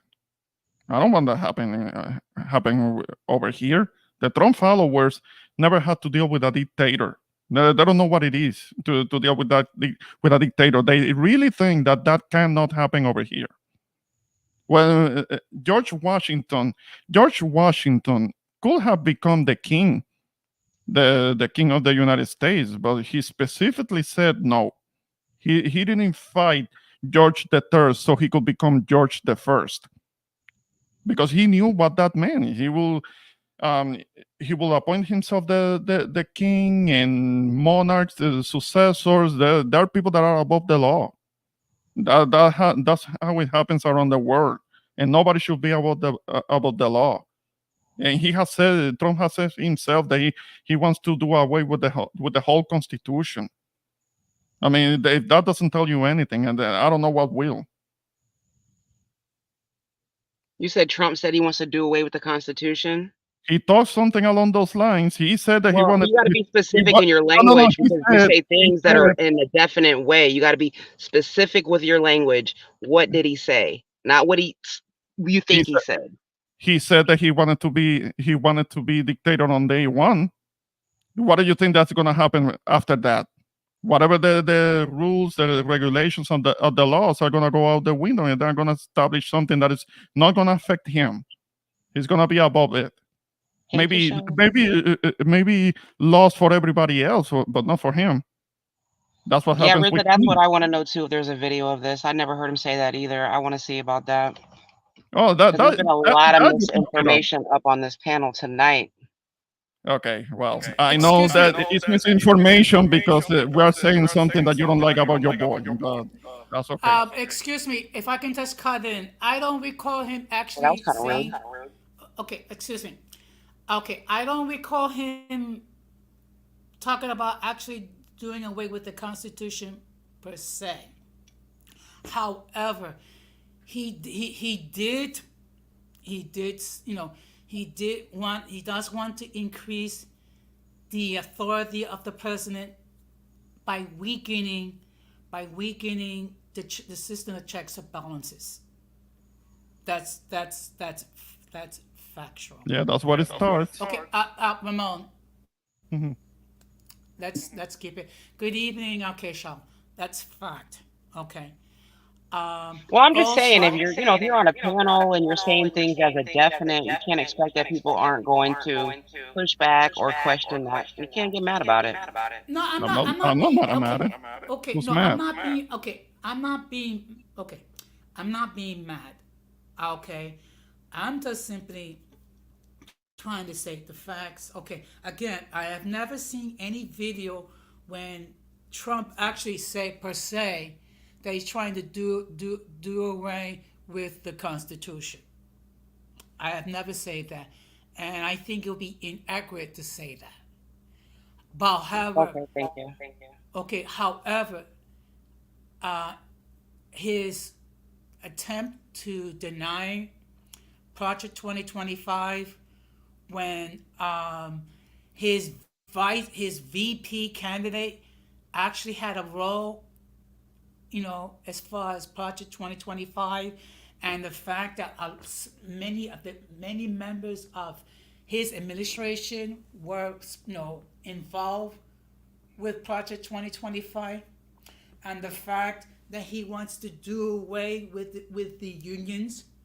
I mean, in an interview with, I forgot who's that guy, with Elon Musk, when he was praising him for hiring fine workers that were trying to unionize over by Twitter. For someone that's second generation union, that's a big problem. Okay. Now you can say whatever you wish about unions, but the fact of the matter is, I have a huge problem whenever anyone tries to diminish the right, the privileges and the benefits of unions, to replace it with people that's going to be a bunch of yes people, and weaken the system of checks and balances. But as far as him doing away with the Constitution per se, I have never seen a video, and I think unless someone can actually illustrate it, they should not mention it. I just want to say too, though, it's not about him being my boy. We're all in the same position. I don't agree with everything on neither side. I don't agree with the Republicans coming for women's rights.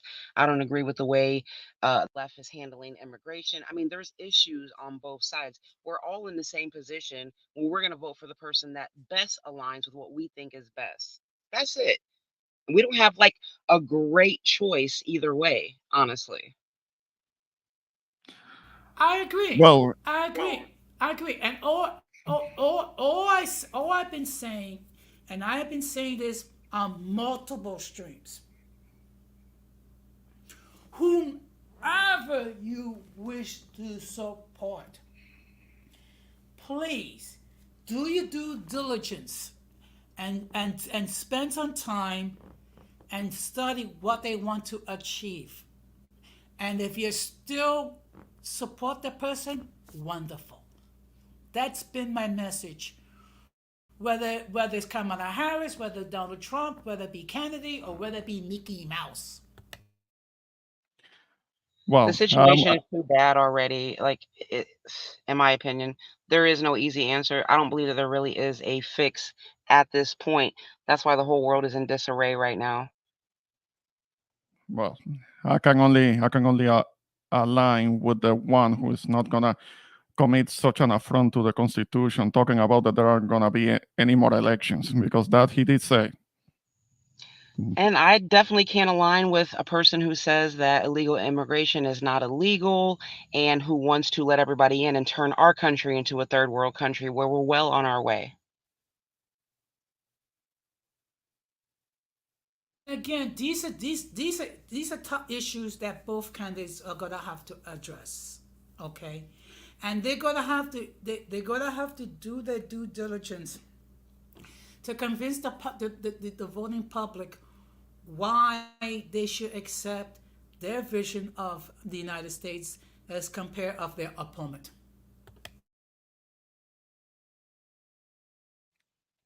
Well, Yeah, when I it don't think comes, it's that dumb to say that. Just because the quote unquote patriots or whatever are so for the Constitution, I just don't believe that. I would have to see proof of all of that. well, the MAGAs don't care. The MAGAs have never dealt with a dictator, so uh, I have seen those interviews where if Trump were to wear a dictator, they will be actually fine with it because that's their boy. So they're not that they have never dealt with a dictator, so they don't care because it's Trump, and they think that Trump is gonna live forever, and he's gonna become like the monarch, the emperor. And like Jose said, he will want to fill up the government with Trumpistas, with Trumpers, with people that they swear allegiance to him and not to a constitution. I don't want that. I'm not dealing with that. Yeah, that's what I'm saying. I don't know how much research you do on like these MAGA people, as you call them. They definitely are very much for the Constitution. Well, no, I believe the Republicans are, but MAGAs don't care so much about the Constitution itself. They say it, they might say it, but the moment their leader, their great leader, says something about not having elections anymore, none of them are pushing back against that. So I do doubt. One thing is what they say. Another thing is what they do. They're not the same thing. Well, it already seems like a dictatorship anyways. Look what they have done. Um, they did a lot of illegal activity with the voting process. They went out of their way to try to prosecute, throw this man in jail. He's already had an assassination attempt. They're trying to fuck with him down there to his house and get him up out of there. Like, I mean, who's really the dictators? Okay, I think but it's the deranged left. you do understand that the whole thing with Mar-a-Lago, when there was that when they showed up with not arrest warrant, but search warrant, it was because he was keeping secret documents from the government that he shouldn't have had after his term was over. You understand that? No, That's they're what that trying was to get about. him to get off of there. Is what Yeah, I'm well, talking about. I'm that's not what the talking magas about are that. telling you. That's what the magas are telling you. You are believing all of them. That's fine. Excuse me if I could Okay, just. and I don't know, but you're on one tonight, but that's all right. I guess you're very fiery and passionate against Trump. But the reality is up here, you've been downplaying all of the issues that this country has been facing and basically saying it's not true. Oh, it's a couple gang members here and there. Oh, it's a couple. It's a major, major problems right now with the Major migrant. problem is downplaying what happened on January 6th that got people killed, I and never and brought up the- and January Trump 6th, so how am and I Trump downplaying it? and I never Trump. brought it up. See, Excuse once me, again, you're saying I'll give you an example. misinformation. if I Once guys, again, it's Because you are more going into the whole. There misinformation. are bad guys, people on both sides, just like Trump was We talking can about. agree on that, absolutely, but don't lie on me. excuse me, guys. Let's try to bring it down a little bit. Can we at least agree? Can we at least agree that extremists at both sides of the fence we don't need? We don't. On both sides of the fence, what? That extremes from both from the left and the right we don't need, and we really need to try to address the issues because there's a lot of issues that needs to be addressed. I mean, the situation with the assignment seekers is a serious issue because we're not doing a very good job vetting these people, and we're still allowing these people to come in this country when we cannot take care of them all.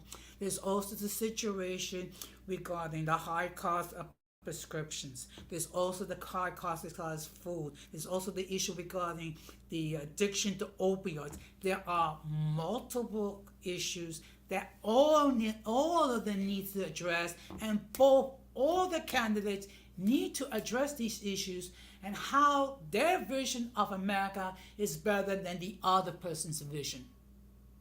Yes, and for the record, I definitely do not agree with January 6th. Okay?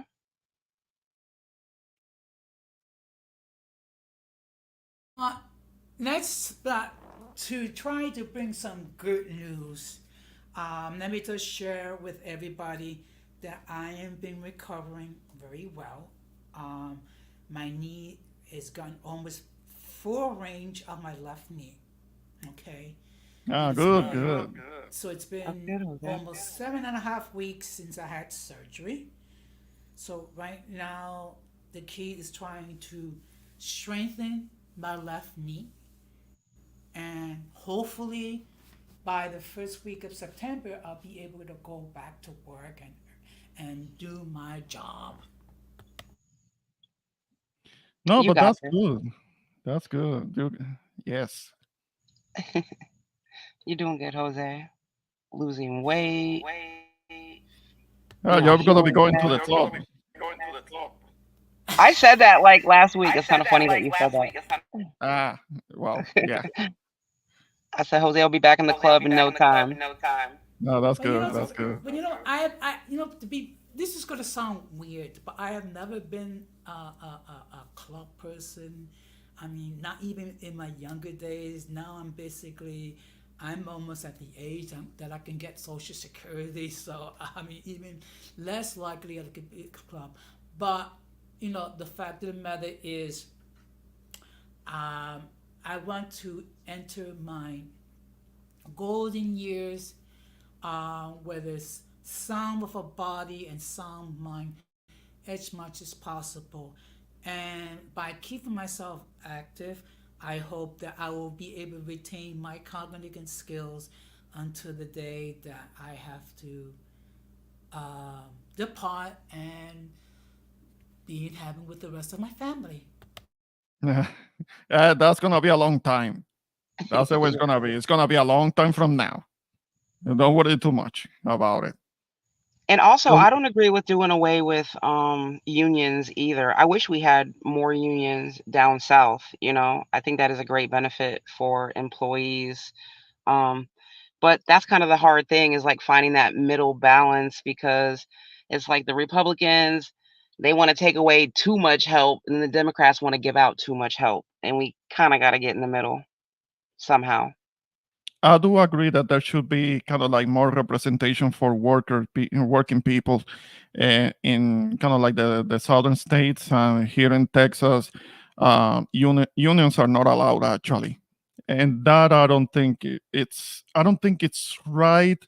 But I will have to know what the logic is as to why they are forbidden. By law. They're not allowed here. It is a right to work state, and I don't know. I don't know if it is because that can help some flexibility on the job market, um and that's something that maybe employers here don't want to have to deal with. I don't know the reason, but they're not allowed here. Well, they fight for the people to have better benefits, to make more money. So of course they don't want Yeah, that, you know.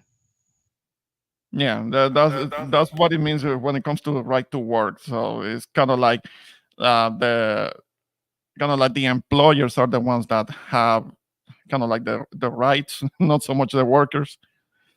So there is no representation for them, for us here.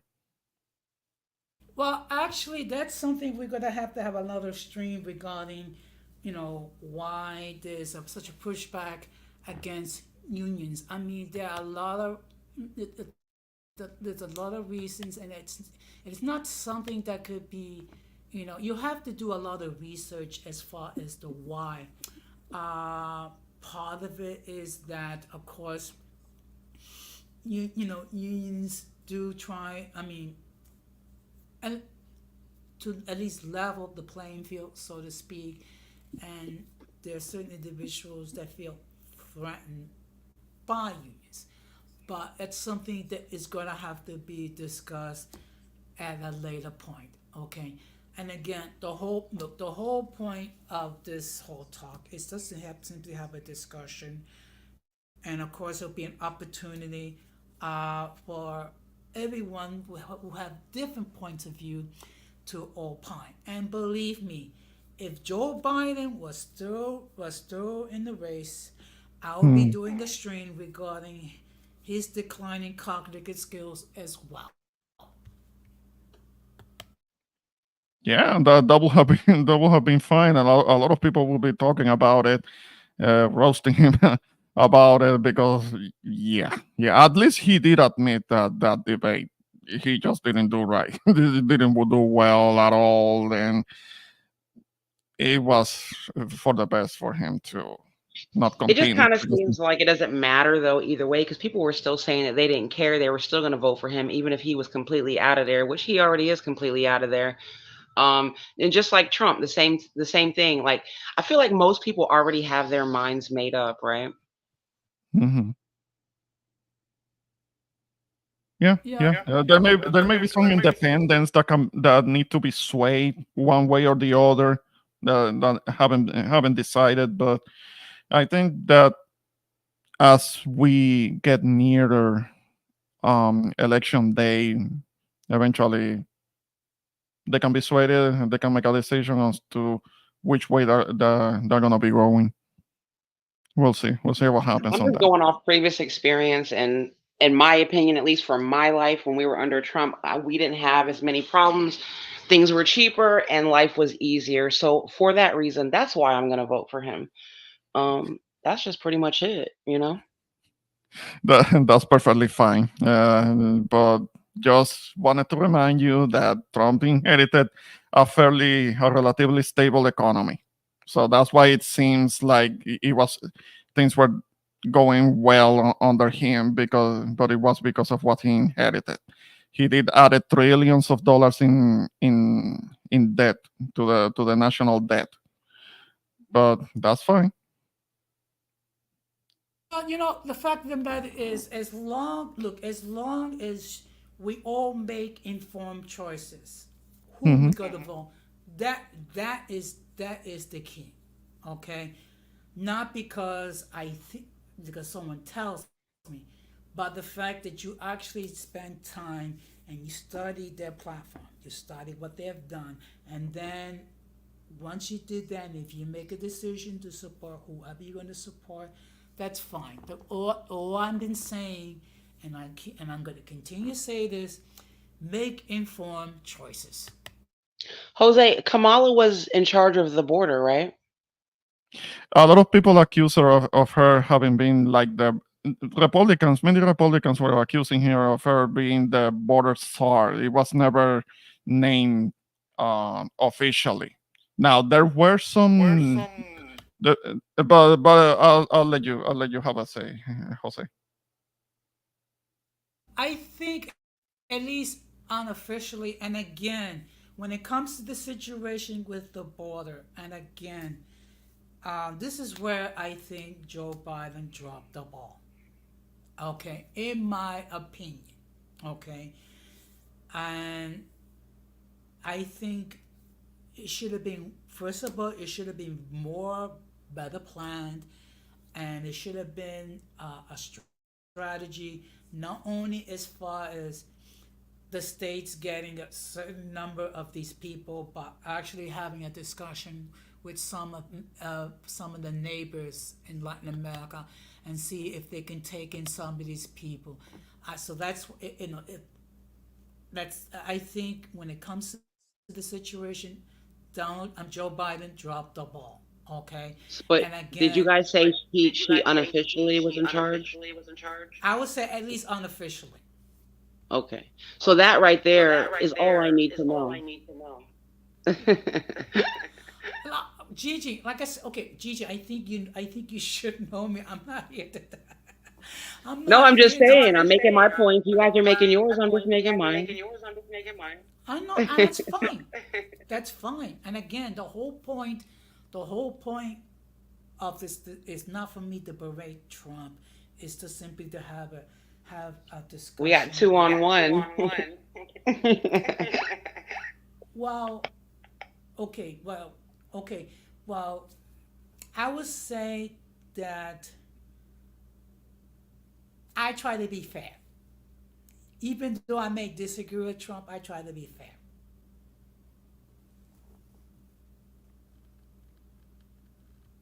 I guess just my point was if she was in charge of the border and look where that got us, it doesn't make me feel that comfortable to put her in charge of the country. That's my point. And again, that's an issue she's gonna have to answer. Just like whatever questions that posed to Trump, he's gonna have to answer as well. I don't care if she's a mixed race woman or if Trump's white. I don't give a damn about identity politics, really. You know what I mean? I care about the work. I agree. But in any case, I'm going to stop to wrap this up because it is after midnight. Even though I am on medical leave, I do have to go to bed because old people like myself need some sleep. Um, I need but to you go know to what? sleep. But I think this was a good stream. I think in some parts it was kind of it was entertaining, and the whole point was to have discussion. Yeah, it's entertaining when it gets a little spicy, I guess, for the audience. It is what it is. Yeah. I don't it doesn't bother me any. I just come up here and debate. Me and Ramon always go back and forth with our talking points. Mm-hmm. Yeah. No, but don't be bothered if I push back a little bit. I Or mean, you either. Shit, because I'm gonna talk my shit right back. You already know. yeah, yeah, I'm aware. I got you. Exactly. Okay, so what I'm going to do is now I'm going to take some closing remarks. So I'm going to start with the person that loves Orchard Beach. No, don't start. That believes Orchard Beach is a beautiful beach. It's a clean beach. That wants to You go with to your Times Square on New Year's Eve to watch the ball drop. Who wants to make love to 10,000 overweight women? Again, man. I'm insulting. I'm offended. But go on, finish up. Who wants to be a part of the golden spear, the introvert week? Man, you got me painting as somebody who ain't got no taste, man. Like you know that I come from a place. If you can mute for a moment because of the whole echo thing. No, I don't mean you, Irby. um, you got me painted as me not having any taste in women. I want to be laying up with whales and cows. I mean, I like You a know, woman with Jose be a putting his little narratives on all of us. That's your narrative. little. We Irby with his Obama phone or whatever, and me with my million baby daddies. Jose loves to throw that shade. Oh, well, I've never said anything about you having a million. No, Having baby. no, Jose be making jokes or whatever. Uh, He'd be like, how everybody says you're ratchet. okay. No, but Irby, I kind of like get on him because his phone be failing. So that's why I hit him with the whole Obama phone thing. But I don't mean anything by it. It's just that sometimes your phone do be failing, failing on you. But I just yeah, came, I just yep. came up to ask y'all if y'all don't vote for Biden, y'all not a person of color. And Gigi, if you don't vote for Kamala, you're not mixed. Well, he didn't say anything about us Hispanics, so not really like that. But no, but No, if you're but Hispanic, if you don't vote for Kamala, you're not Hispanic, okay? well, she's not Hispanic at all, so No, that's she's not, but her immigration policies. Well, okay. actually, I got called the test talking about how I as a Christian can support Kamala Harris. And again, I mean, like I said before, I stated before and I stated again, I have issues with everybody. So Hmm. it's just that's the choice I made. That's all. But What would be a Christian have to do with it? Why would they say that? because she's in favor of rights for the LGBTQ plus community. Oh, okay. Well, if we're talking about human rights protections under the law, I understand that they already have that. So I don't know what additional protections we will be talking about. That's another subject entirely.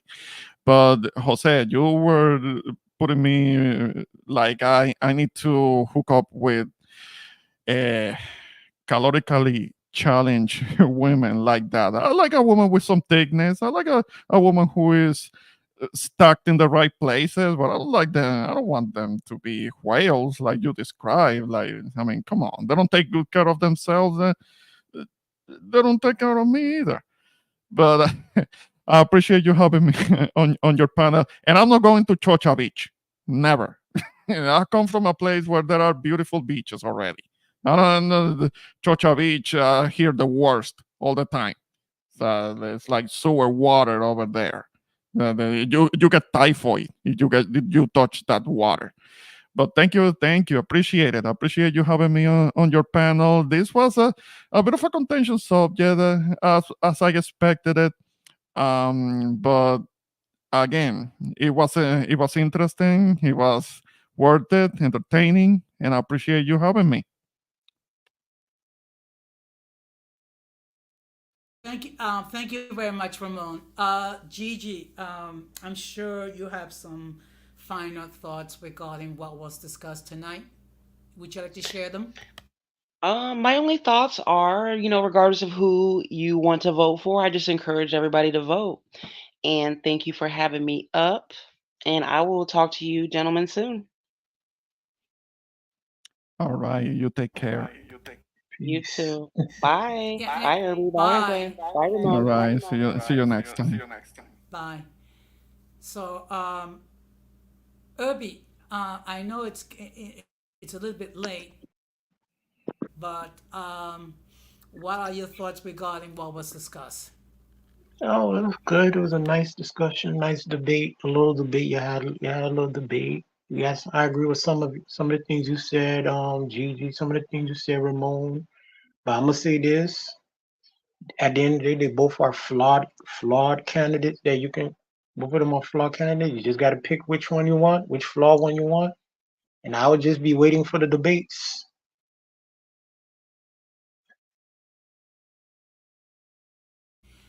I agree. Like I said, because look, both these candidates are very flawed. Okay.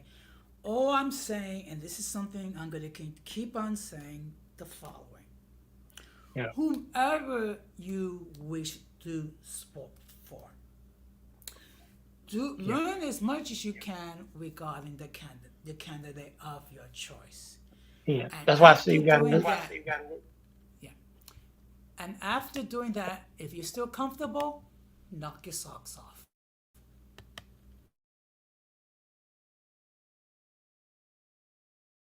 That's why I say you got to wait for. I'm waiting on the debates, but at this point, I think I'm leaning more towards the right than ever. But then you never know. I could change my mind. I could change my mind. I'm just waiting for the debates.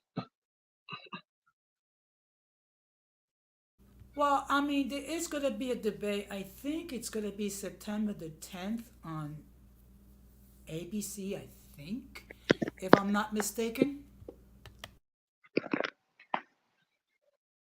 Yeah, I heard that. That's what I'm waiting for. But I ain't gonna lie to you. I'm still leaning more towards the right this election season.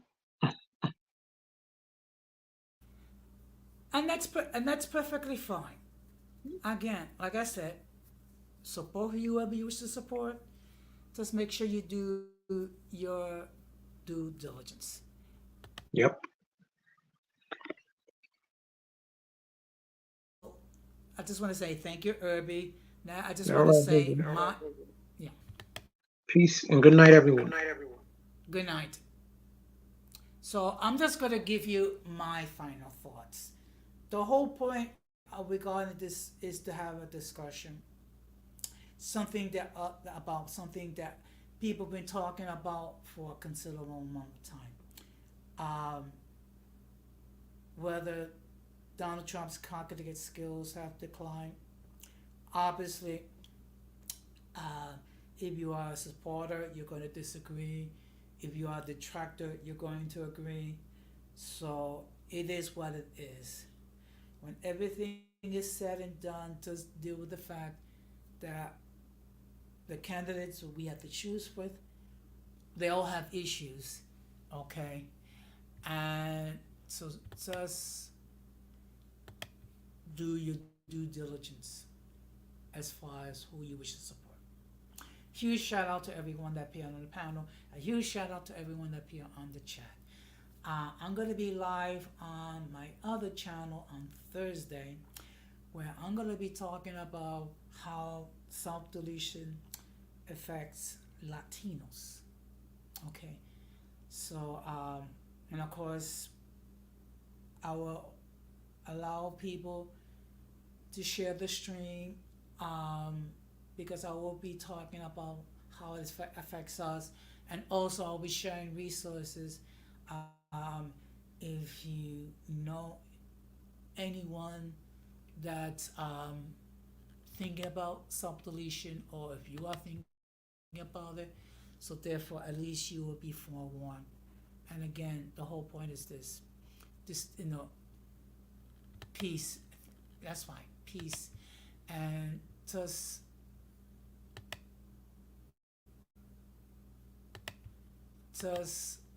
use the gray matter that God gave you. So I'm going to wrap this up by saying we must do everything possible to avoid the presence of the mentally and intellectually challenged, because if we fail to do that, we will be infected by their stupidity and massive insanity. This has been another episode of Uncommon Sense with Jose Negron, saying good night, take care, and peace.